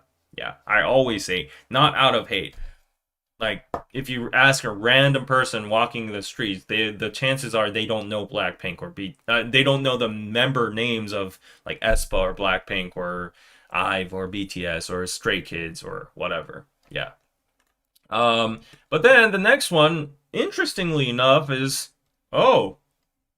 conservative U.S. media personality Charlie Kirk's assassination was on top of that list, and also the Asia Pacific Economic Cooperation Summit in Gyeongju, APEC, was one of the biggest searches. Definitely, it was a big event for us. Korea hosted it, and Trump was there. Xi Jinping was there. All these people came, and NVIDIA's Jensen Huang came. And for the culture sector, Netflix dominated the entertainment scene with K-pop Demon Hunters for sure. That was not only domestic, that was global, I would say. And K-drama series When Life Gives You Tangerines topped the film. I really need to see this one, eh? Like, I haven't watched this, but I've been hearing so many good reviews about it. And I just visited Jeju Island the day before. If you've been following me on my Instagram, at JustDavid92, please follow it. Yeah, but Jeju is a wonderful place to visit. I definitely highly recommend to visit when you come to Korea. But yeah, like, this drama definitely was up there. And then we got the chill guy. Dun, dun, dun, dun, dun, dun. Dun, dun, dun, dun, dun, dun. Yeah, so good. See it, David. Really? Okay. I need to see it then. Um, yeah, so those were the top searches in Google from the Korean sector. Nope, Johnny Somali, martial law related to the president, I would say. Yeah, and something related to celeb scandals. Unfortunately, no. I guess fortunately, yes. Fortunately, no. Yeah. Hello, David, looking good in pink. Thank you. Thank you. I dressed up for the festivities. All right, so that was the top searches for Google. And then we have some grim news about Korean society. Yeah, this is the reality of Korea. Korea is not all flashy. After receiving my salary and paying rent, I have no money left. The 20s and 30s size. Yeah, earning money to pay rent. 2030s spare cash dropped in 3 years. I don't know. Yeah, this is just like the reality of Korea. And if you go on a little bit more, the average monthly surplus for households aged 39 and younger in the third quarter of this year is about 1.243 million won, which is like $1,000, a 2.7% decrease compared to the same quarter last year. First decrease in 3 years since 2022. And yeah, this is it's the difference between household income and non-consumption expenditures, such as taxes and interest, such as food, housing, and all that kind of stuff. And it's a result in the combination of slowing income growth and increased spending. And among the increased spending, obviously the housing, the what do you call it, the rent prices have been the biggest burden. And fortunately, I live in Chunse, so I don't have to feel that. But living in Chunse doesn't mean I'm not losing money. Like if I put this in the bank, the amount I would get is the amount I'm actually technically losing, right? So, paying rent nowadays, if you go to Gangnam, it's easily over $1,000 for like a one room, a dormitory, a studio, whatever you want to call it, an office tel. If you go to lesser populated areas over Seoul, I would say the standard price is around $700 to $800 if you want a good one, a newly furbished one. If you go to rundown ones, smaller, one rooms or whatever, you could get probably like a $500 rent place in like the outskirts of Seoul. Outside of Seoul, it might be even cheaper, but I think the standard price is formed at minimum $500. Yeah, something around there. Yeah, and then you have the utility fees, maintenance fees, and all that on top of that, an extra $100 or something. And then you have the living costs. Everyone's not stopped delivering food and eating out. They've definitely gone big on grocery shopping. But there are people that live in areas that don't have supermarkets, so they have no choice, and then their expenditures go up parabolic. So it's very tough times. I don't think this is just a problem of Korea. I think it's in general for all the big cities in the world, New York, London, Tokyo, Paris, all over the place. Housing prices, rent has just gone crazy. It's just hard for an individual to survive.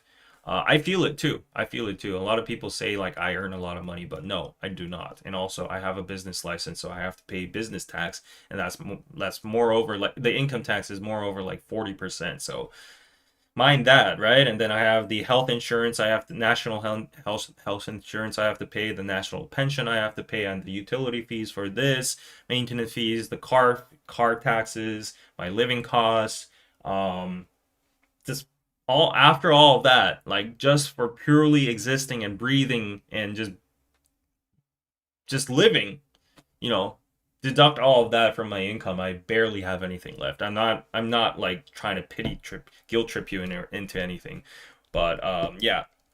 So yeah, it's a very sad reality. I don't know how it is for you guys, but the job market is very bad as well. Not a lot of people. I think it goes both ways though. Like actually there are a lot of counter arguments saying that the job market is actually open in terms of manual labor or more manual require labor requiring jobs like blue collar jobs are very accessible, but Korean nationals are refraining, and they're not preferring those kind of jobs, so they only want office jobs and jobs that are in bigger companies. So yeah, not a lot of people are taking these jobs in the first place. That's another factor. And a lot of foreigners like Chinese or Southeast Asians are filling up the gaps in manual labor parts, which is a fundamental basis of society. I think it's at a tipping point right now. There's been a lot of red alerts in the construction sites saying that there are no longer any engineers left with the skill sets to educate our Korean nationals. So the skills have been lost in the manual labor section. So at this point, give it another 10 years, there isn't going to be anybody able to do like a management position in the construction sites or like the factories. So that's very alarming. But yeah, that's one side. But also the companies are downsizing. They're using AI. AI is definitely a big factor, but not that much yet. As much as people think, it's not like, AI is replacing everything. It's just the economy and companies trying to cut costs, and also the minimum wage increasing as well. So all these things compiled together is creating a shit show, and the employment market has been frozen. Uh, just young adolescents or just people in their 20s and 30s have just given up on earning money. Some people just live as part-timers. They don't have any ambition. They don't have any hope. Some people just like are kangaroos that are just attached to their parents' house, that plan to live off of their parents forever. They don't have any plans for marriage. So it's a very dark generation. It's a very, um, yeah, a sad one. But yeah, I guess we have to push through no matter what, right? So that's why a lot of people are saying a global reset is coming, especially with the invention of humanoid bots and AI, probably replacing even more human beings in the future in a faster pace. Um, yeah, human beings will have no place to stand, no place in this society, and the dignity and the the what do you call it, the ego, no, the existential, uh yeah, mind crisis. Anyways, you know what I'm saying. Like, there's no, mentally and physically, there's not going to be a place for people to exist anymore, and that's how we go into the matrix, I guess. But it's all heading towards there, unless someone does World War III and makes a global reset and topples down our whole financial system and the infrastructure we already have. That's how history worked. I'm not trying to say that that should happen, but that's definitely the history cycle. So it's getting very dangerous nowadays, looking at geopolitical climates, especially with Taiwan and China. Yeah, and Korea too. So we don't know. We can't predict what's ahead of us. Yep. Let's read some comments before we go on. They say it takes to age 40 to buy a house in the US. Same here in Korea. They've done a research, 25 years of savings without spending a penny, with the average income to buy an apartment, a standard apartment. Low birth rate definitely, adding up to this issue. No new children, no new labor, no new earning, working class, but more and more life expectancy with the upper side of the pyramid with the elderly generation. So national pension is getting deprived and all that. So it's going into a very, very bad cycle. Same in LA. Yeah. Mm-hmm. No one can buy homes no more, yo. Yeah, I don't know who all those homes, who are they owned by? Inheritance is the only way these days. Oh, well, I won't disclose all my details, but my grandfather recently, went to heaven, and yeah, our family is dealing with the inheritance, but the inheritance tax is crazy. It just erased a whole generation of work and earnings for us. So it's monstrous.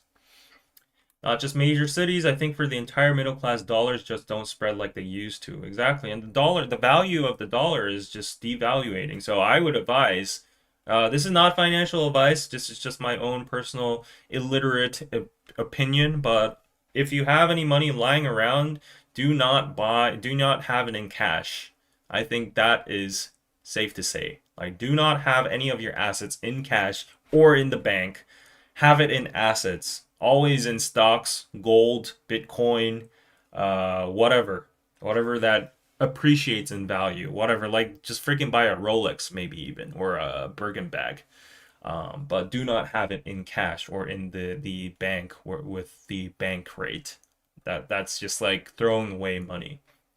I saw a very devastating chart yesterday. Usually, when people evaluate the rate of inflation or living cost of a country, we usually use the Big Mac indicator. So McDonald's is a global company that has like the standardized, products all over the world. And in Korea, the Big Mac prices have been rising over the years. So there was a chart, the Korean won versus the Big Mac price over the years in the decade. And the Korean won has been depreciating like this, going down, down, down, while the Big Mac has been going up like that. And there's been a dead cross now. So we could buy like what we could buy like one Big Mac back then 10 years ago. Now we can buy only half of it. So if you kept the same amount of money in the bank, your amount might have not changed. Like it's the same $1,000, but the amount of Big Macs you can buy, the purchasing power has gone down to half. So basically, by the book, you've been losing money. So yeah, again, I'm not a financial advisor, but if you want to save your money, if you want to have at least some kind of leverage over the inflation, I would definitely recommend looking into investing in assets like the S&P 500 ETFs, or I don't know, the Magnificent Seven groups you have like Tesla, Google, Amazon, Meta, Apple, all these great companies you have in the US, or just gold in general. Yeah. Or Bitcoin. It's a digital gold now. Everyone was second guessing it, doubting it 10 years ago, and people were like, oh, it's fake, fake. And now look at it. It's Wall Street adopted, and the Trump administration is actually endorsing it. And yeah, like how times have changed, right? Okay, all your idols will be AI, right? Mm-hmm. The minimum wage in Ontario is $17. Whoa, that's crazy. That is crazy. Um, my Rolex has doubled in value. Dang, I wish I bought a Rolex back then. Like I had money. Food is outrageous right now, in my humble opinion. It is. It's not an humble opinion. It's the truth. It's a fact. Buy a Big Mac then. Yeah. Big Mac, and jokes aside, it probably might be preserved in the perfect state until 10 years later because of the preservatives in it. My Rolex has increased 8 times in value? What? Oh my gosh, I need to buy a Rolex now. How much is a Rolex now? It's probably like 10K-ish, no? Like $7,000 or something? I don't know. Oh my gosh, I need to buy a Rolex. My friends have been talking about like buying Rolexes. Like Danny has been obsessed with buying a Rolex for a while. A lot of my friends that work in media, they get a lot of this news about like hypebeast stuff and what kind of stuff appreciates in value. And my friend recently bought like a Rolex Daytona, which is a very popular model, and he's saying like, oh, I'm not even gonna wear this. I'm gonna just put it in my closet and just leave it there for 10 years, and it's probably gonna double or triple or whatever. Who knows? Damn. Okay. I am jealous. Okay, but anyways, that's something about it. And here's an interesting fact I brought you. So 5 billion is out of the question. How much do you need in your bank account in Korea to be considered truly rich? So 5 billion is just give or take in dollars. I'm not going to do the currency thing. It's about $5 million, right? $5 million is what you have to be in, what you have to have in net worth in Korea to be considered mega rich, super rich, right? But I was kind of relieved seeing the full article. I'm not going to read the whole article, but you just have to see the headline. But I saw that 10 million, $1 million. Yeah. Here we go. The first line: the number of wealthy individuals in South Korea with financial assets exceeding 1 billion won, approximately 85,000 US dollars, is estimated to have increased by more than 3%, surpassing 470,000 people. And 470,000 people is not that much if you consider the whole population. It's about like 1%, I would say. Like, oh, 0.92% of the whole population. So, yeah, the word 1% club isn't really off. So, people that have more than 85,000 US dollars is only 1% of Korea. And yeah, I think that's pretty fair enough, right? Like I thought there would be way more than that, and I thought like, oh, I'm poor as hell, like I'm broke compared to those people. But I think comparison is the devil, and definitely social media and everything affects us, and we always try to see the other side and other successful people. We always crave more and more and more, and that just makes our minds corrupt and anxious. But yeah, after seeing, like, always go back to statistics rather than just sentimental stuff on Instagram or social media. Like, people seem like they are super rich and everybody around you is rich and has a house or whatnot, but the chances are that these people are rich, and you're only just seeing that selective few people that are rich because your algorithm is pushing more people like that, influencers, business people, I don't know, successful people who are working in Google or whatever. 85,000 is considered a lot in Korea, for sure. It's like the equivalent of what is it, 100K, right? 100K. Yeah, so I was very surprised.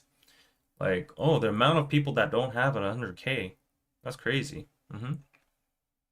Here in NYC, plenty of people have 5 mil net worth. Wow. I guess it's NYC. If you just own a property there.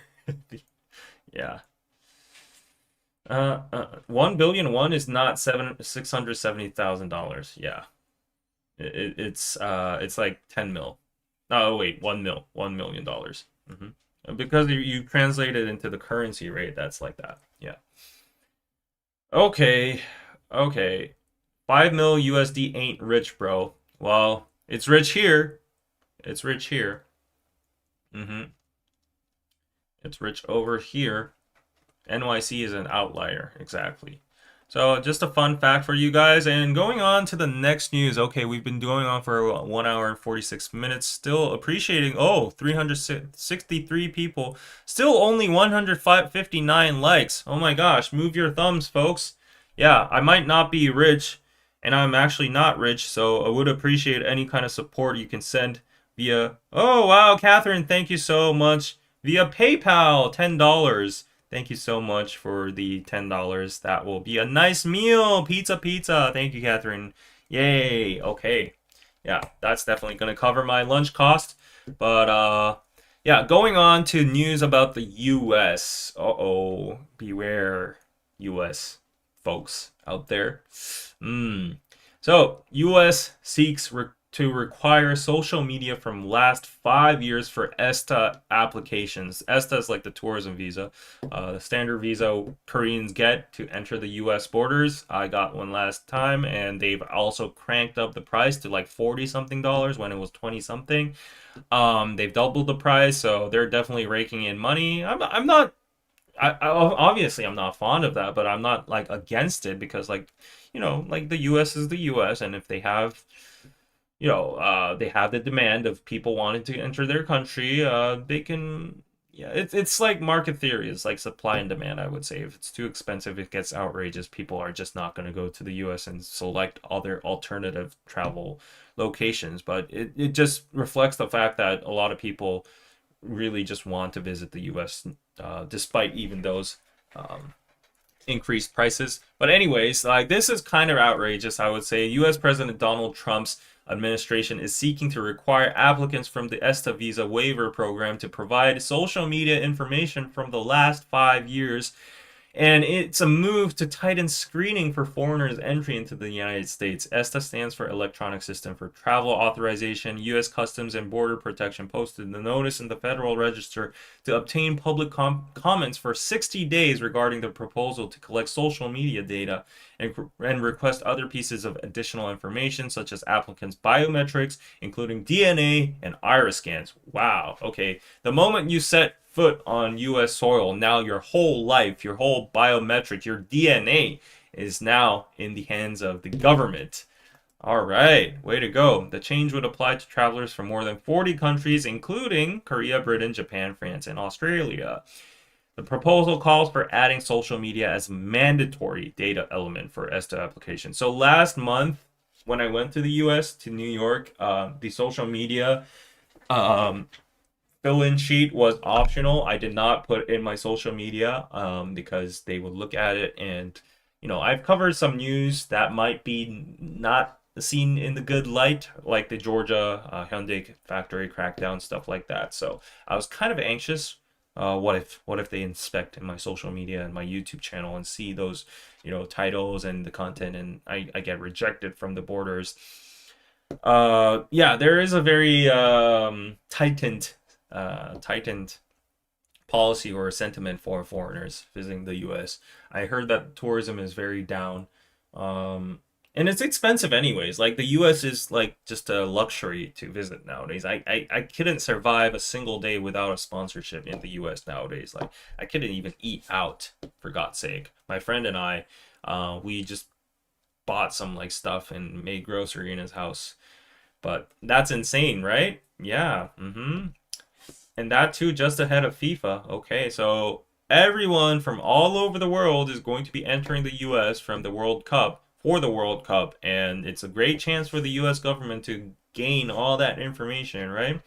But I guess like if you had to argue like China, I mean it's similar to China because China has the government has jurisdiction over like its WeChat and Weibo and all these companies anyways, right? So for the US, where Meta and where Instagram, Facebook, and all these different YouTube, Google is all based in legally, the government maybe like from national security reasons they might have access to it, but now they're just publicly just gaining all that access for like the foreigners, the foreign residents that are entering as a default. So they don't even have to do an investigation or get a warrant or go through the judge or whatever to obtain information. All you have to do is just go through the borders and you have all the information from the last 5 years and the biometrics and all that.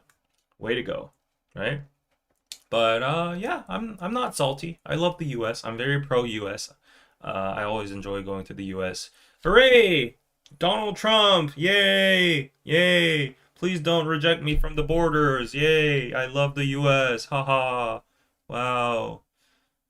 Okay, I love McDonald's and Eagles and guns and barbecue and the NBA and football and yeah. Okay.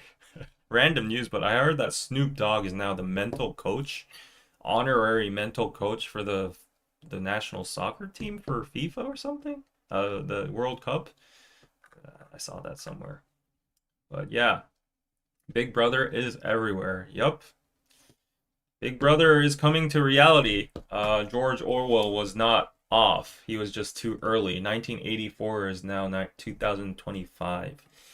Okay, so yeah, that's happening for the US. You see over here the ESTA application sheet. Last time I told you it's very easy to get scammed, so beware of that. If you type in ESTA on Google, not Ezra, ESTA on Google, the first one that comes up over here, the first one is an ad. So, and the second one even is an ad too. So last time I went into this site and it looks very government. It looks very rusty, right? Like that's how governments are like. But if you use these ones, you have to pay like $200 and stuff like that. They're basically like scam sites. They actually get you ESTA visa because they require all your information and you type in all of that. So you're not only getting your data stolen, your information, personal information stolen, you're getting ripped off. So beware of that, right? Like this is the first Google search that appears, and the third one is the only official one. The ESTA, and then the last one is .gov. Yeah, so this is the official one over here. But be careful of that. There are so many scam sites like this one as well too. So many ESTA application. So yeah, I almost got scammed, and I'm a freaking YouTuber, and I'm like 30 something years old. Yeah, so makes me feel too lazy to get a visa to the US right now. And actually, like, I'm speaking in a point of privilege because the Korean passport has like probably the second most powerful passport in the world. I don't know, it always flip-flops between Singapore, Japan, and Korea. Those are the top three, basically the same.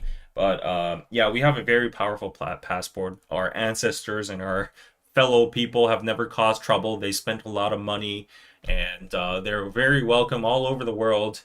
They're very big travelers, so I'm thankful for my own people. So it's a little bit more easier to enter the borders for places like the US.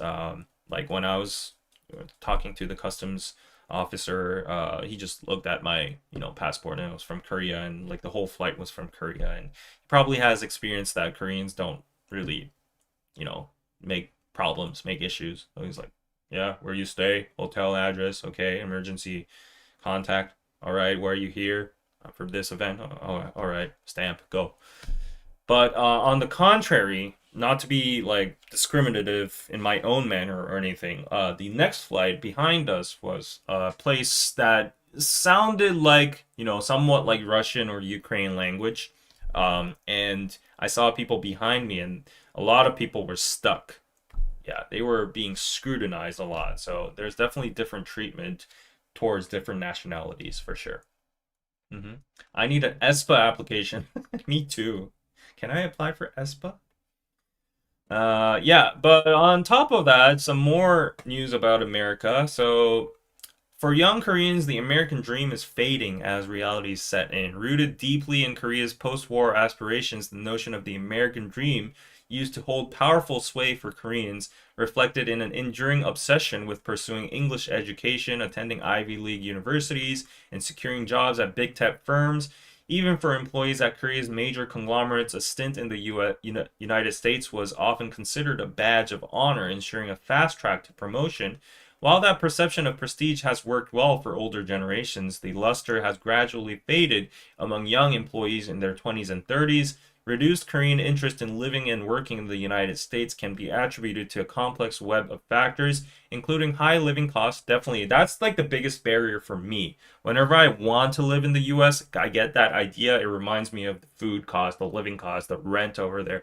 And it's just like reality wise, I can't live there. So, yeah, the American dream is gone because of this, most importantly. And then safety concerns. Oh, yes, this for sure, too. Like, I always get very wary about my surroundings, and I get very anxious about, like, whether my stuff is going to get stolen, someone's going to break into my car or my house, or someone might mug me in the streets or something like that. It was very much an experience when I just first landed and went through the New York City subway and went to where was it, Penn Station, and went out that exit, and there was like a homeless drug addict probably shitting on the stairs and staring at me. So in the middle of the night, probably not the best place to be, but yeah. But anyways, there are safety concerns and the widespread availability of quality English education in Korea. So the biggest motive of going to the U.S. was to learn English. Um, yeah, but nowadays, because English education in Korea is pretty good and standard, like there's no actual reason. So I heard a lot of people now the favorable regions are now Malaysia. Because of the affordable living costs, and they use English as well too. They have very good international schools. I heard Malaysia is a very hot spot. Philippines have always been a great place too because they use English. Singapore has always been favored, but it's probably for more richer families because it's the living cost is like crazy over there. But a lot of people are going more towards Southeast Asia for English education and living abroad. So the American dream is kind of, I would say, it's safe to say that it's dwindled a lot. I think the American dream still lives on in terms of making a business. Like a lot of people move to the US because it's very business friendly. A lot of tech startup CEOs go to Silicon Valley or Texas or wherever because the investment, environment over there is very just bigger and more favorable towards startup CEOs. So a lot of business people have been saying like, still the American dream lives on if you're like a business person. But other than that, for just a normal person to move over there just because of the perks of the blessed land and the, you know, the climate over there, that's just not enough to make the cut. So, how high profile incidents like the recent Georgia detention case, oh yeah, this definitely, the sentiment as well of Korean workers have further strengthened the sense of hesitation towards the US. And the American dream faded for Americans a long time ago as well, and Koreans wouldn't welcome Americans coming to Korea chasing some dream either, anyways. Oh, actually, we do. We love Americans. Yeah, everyone loves Americans over here. So yeah, and I don't think it's an exaggeration to say that the current administration is definitely accelerating this process because of its very uh, I don't know, anti-foreigner or anti-immigrant kind of atmosphere. Like, yeah, I don't want to get political or anything.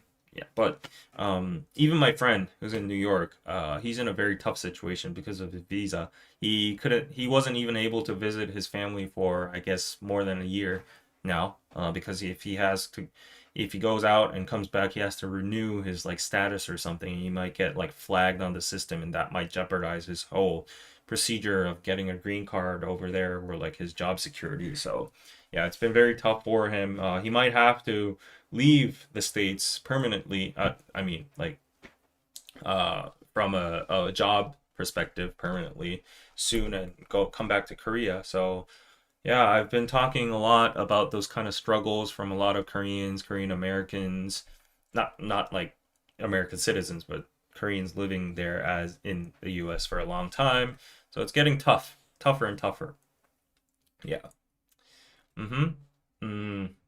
If I could move, I would leave USA so fast. Really? Come to Korea, Habibi. Come to Korea. Korea is a land of opportunity. And I would say we have all the infrastructure and the level of balance between the rent and living cost and the infrastructure and the environment, the safety, what we have to offer is pretty prime. Yeah, we're in that good sweet spot. Of course, you could go to Thailand, you could go to more affordable places, but I would say the level of security, the convenience, the entertainment that Korea offers to you is a little bit, up there compared to more affordable countries. But and also there's Japan too, but Japan is a little bit more expensive than Korea. Also, the atmosphere there is a little bit hectic and kind of lonely, I would say.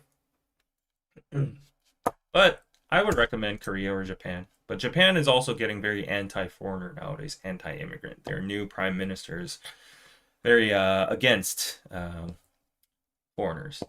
Yeah. Can foreigners buy a home in Korea? If you have the papers and the eligibility, there are definitely some restrictions, but yeah, if you it's gotten tougher over the years for sure because a lot of Chinese nationals bought up a lot of our property and it's become a social issue. So they've definitely nowadays strengthened the the, the policies for foreign nationals to buy it. Mhm. Go to Dubai, tax haven. Yeah, I've heard a lot of people going to Dubai as well, but apparently it's the living costs there are pretty high, and a lot of people I've heard is like there's actually not a lot to do over there. It's like an artificial city, and it's good for rich people going to shopping malls and hanging out, going to pubs and clubs and stuff like that, but with supercars. But for normal people, it's just like there's not that much to offer. The novelty wears off after like a couple weeks, and you're probably done with the city.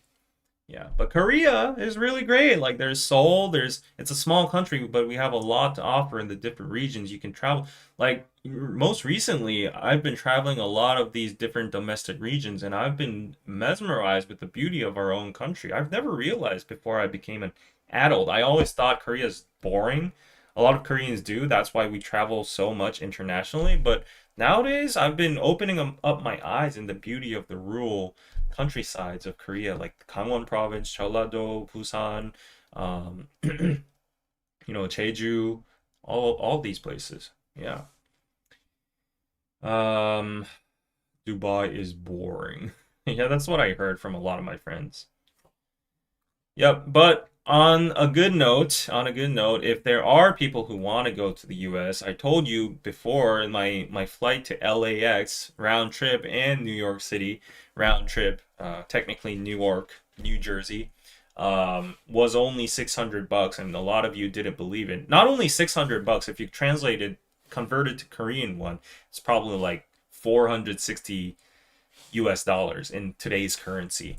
Like 400 to 500 bucks by Air Premia. I'm not sponsored by Air Premia at any way, not affiliated in any way at all, but like that's just the reality. I paid only 500 bucks round trip from Seoul, Incheon to LA, Incheon to New York. 500 bucks only. I have proof, I have receipts.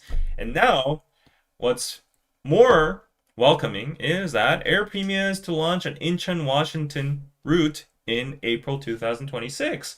So hooray for people who live in the eastern coast of the U.S., Pennsylvania, Virginia, Maryland, Washington D.C. Wait, is this Washington State or it's D.C. Oh my gosh, Korea Herald. What are you doing? Washington, D.C. Yeah, I got confused by the way. It is not Seattle, Washington. It's the D.C. Yeah, but yeah, starting from April, we have a direct flight from Incheon to Washington, D.C. with Air Premia. I told you the flights are at 500 bucks. Obviously, it's going to differ. It's going to fluctuate by time to time. But mhm. No convert to one and buy tickets. No, you don't have to do that. Yeah, I'm just converting the currency. So let me just go on Skyscanner right now and check. Yeah, let's see. Let's see. So Seoul, and then go to. We don't have flights. Oh, maybe it's already up. Do they have it in the system already? So April, right? How? What? When was the time? Let's check May just to be safe. Okay. Okay, the yellow ones are gonna be quite expensive, but no, we want round trip, right? Let's see round trip, and from Seoul to Washington D.C. to May 4th to let's say May 4th to May 11th. Search economy class. Let's see how much it is. Okay, wow, that is pricey. So it's United Airlines, Korean Air, definitely on the pricier side. Let's see if any Air Premia pops up over here. Let's see. I don't see Air Premia yet. It's not over here. I don't think it's on the system yet. Yes. But yeah, if you fly United with an 18 a stopover at San Francisco, it's only like it's $1,000. So right now, how much is that? It's probably like $800 or so, $700 or something like that. 700 USD. Yep, it's like $700 round trip. So not bad, even with United, right? And this is Washington D.C. If you put in like probably LAX, it's probably going to be even cheaper, right? So if you put it here, yeah, definitely more cheaper. Air Premium right now is at $700. Yeah, because you saw the tickers over here. It was like in yellow, so definitely a little bit more pricier. But it depends. If you plan ahead and if you search for good seasons to come, less popular seasons, then you'll definitely get a budget price. But $700 not bad, eh? Right? Check flights to Seoul in January and it was around 1,000 USD. These days, any country would probably be much better to live in the States. Um, Pros and cons. Yeah. Checked air premium. The ticket is like one way 1,200 from New York to Seoul. Well, you're probably looking on like prime dates, like probably during March or when the travel season or something like that. But yeah, it is true that I got it. So set like alerts. There are alerts, like you see over here, get price change alerts over here. And they send you alerts, and Google Flights is like the cheapest way to go apparently from all these travel influencers. So check that out. But yeah, we have a new line, so ding ding ding ding. And also I know from traveling Scandinavia there wasn't a direct flight from Sweden to Korea, but now there's a direct flight from where is it? Where was it? Oh shit. My mind is glitching. My God. Copenhagen. No, that's Denmark, right? There is a direct flight from Copenhagen from Incheon, but oh shit. So yeah. Oh my gosh. Stockholm. It was stuck in my head. Stockholm. Yes. Apparently there is now. So the Korean airlines are spreading all over the world. That's good. hmm I would love to move to Sweden or Norway myself too. Yes. Yes. Okay. All right, guys. So, yeah, still 300 people watching. I just wanted to introduce this sad story on the side. Busan Santa bus ends its service over safety concerns. Some asshole dickhead made a report that it's too distracting and not safe. So this bus driver spent his own money every year decorating his own bus into like Christmas mode, but now it's gone because people kept on reporting. Yeah, so too bad. I like these little cute things they do on the buses. Maybe this is a little bit too much, but yeah, it's just like they didn't even allow it for a single day on Christmas Day. So how sad is that? Chu Hyung-min is the bus driver who first started the Santa bus decorations, and 9 years ago. And the company tried, but there was nothing we could do. I thought we could keep it at least running until Christmas Day, but we couldn't. That's too bad. Killjoy, right? Party pooper. Exactly. Yep, and that is the last news of today. Before you go, let me tell you a little bit about my Jeju trip. Um, yeah, so I went on a Jeju trip for 2.5 days with my friend who is now unemployed because his company is in a bad situation. I told you the economy is really bad. He's seeking his new future job, and at the moment, yeah, he's done all his applications and he's waiting, and he's kind of anxious, and he's looking at the looking into the future of his life, like reflecting and all that, and he was kind of stressed out. I needed some like stress relief as well too. So yeah, I was like, why not tag along? We went together, and speaking of plane flights, you won't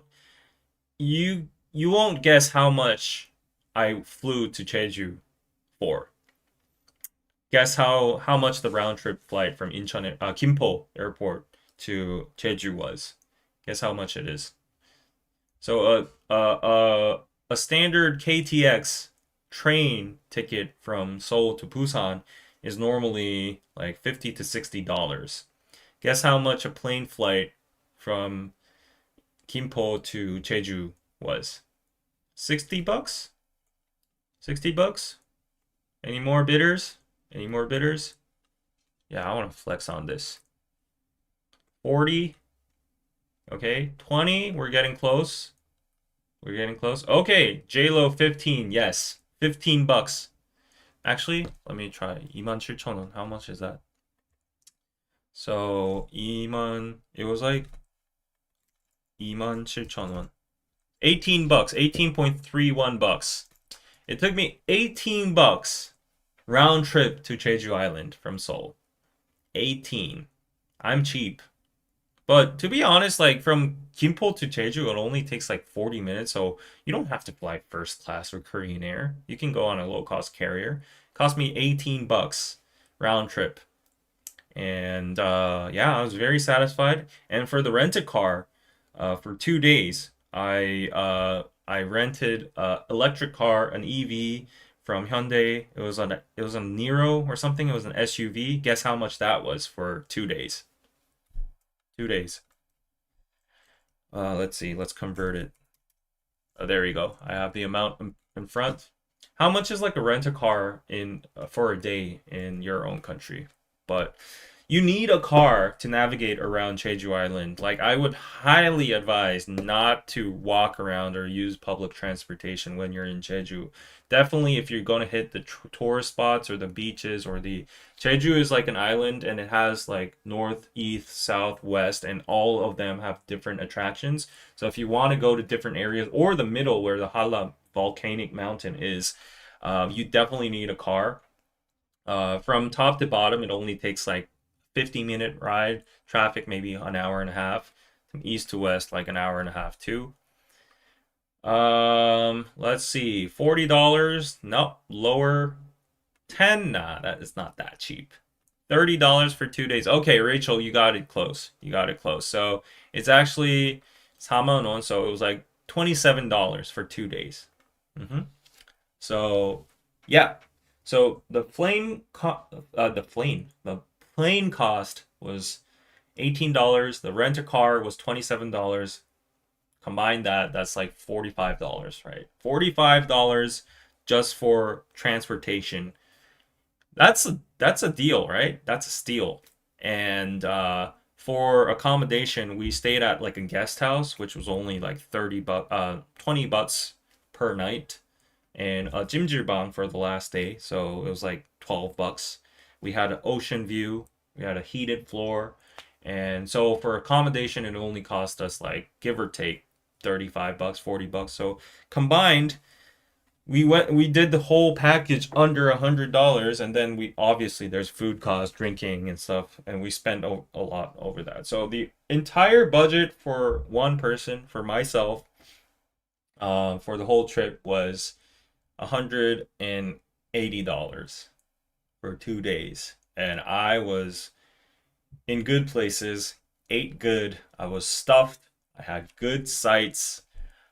It was so healing. I did campfires, I did marshmallows, I ate salt bread and tangerine tea in front of like a very scenic waterfront, um, emerald color sea, perfect climate. We went into like a very big forest that reminded me of the Lord of the Rings. Got that piton cheed, however you pronounce that.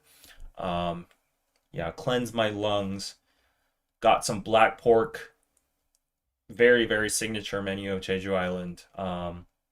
It was so good. Oh my gosh! And my friend and I was like, wow, we went for such a bargain. And it was so good, and we met some fun people as well there too. So we are like, we should make this routine. We should go every single month, and it would refresh. It will rewire our our mindset, or like our it would be a detox for us.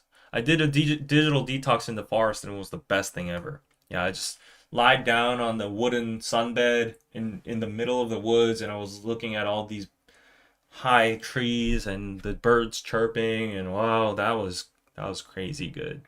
So yeah, go to Jeju Island, guys. It's really really nice. You can do hiking if you want. You can do surfing if you want. You can go clubbing or whatever. Yeah. I was feeling rich, yeah, with my good $200, right? Would you move to Jeju? Actually, that's a great question because every single time I go to Jeju, the thought occurs.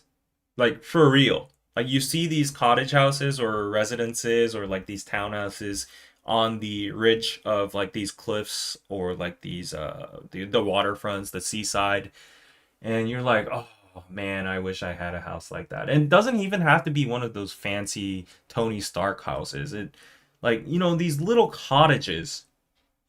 We went to a very remote area in Seogwipo City, which is the southern part of Jeju. We stayed 2 days over there. We went totally spontaneously without any plan. We just went there, and we were just like we fell in love with the whole like cottage, the village itself. There were no people, there were only like stray cats.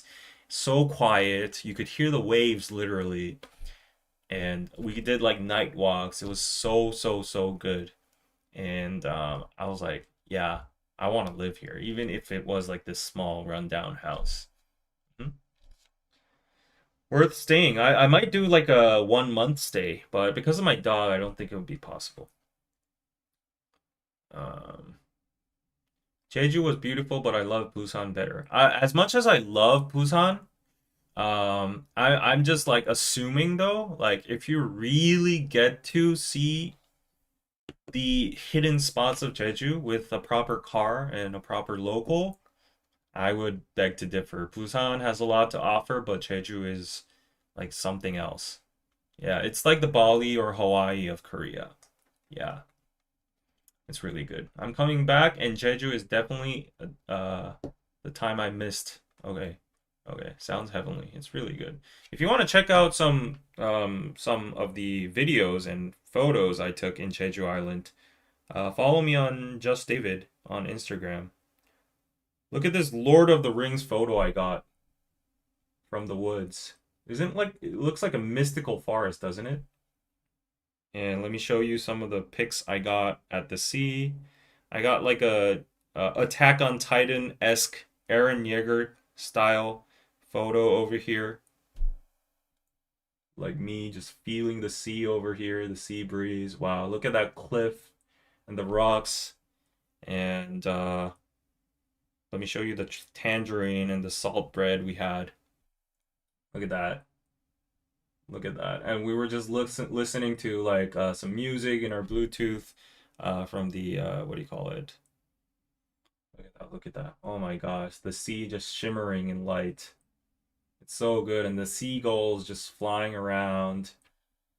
Yeah, man, man, it was so good. Yeah. Oh, and definitely I have to show you this. Woohoo! The pork, the black pork belly. Oh yeah. Oh yeah, and the waiter just like putting on top all these like little condiments and ingredients on top of it. Oh my gosh, my mouth is juicy. Woo. Damn. And you'll see like these little tangerine trees in front of these little houses. Yeah. And we went to some like pubs as well too, and they have like tangerine themed, decorations and stuff. Really nice, really nice. I'm just giving you all FOMO. And we did like a campfire together with marshmallows.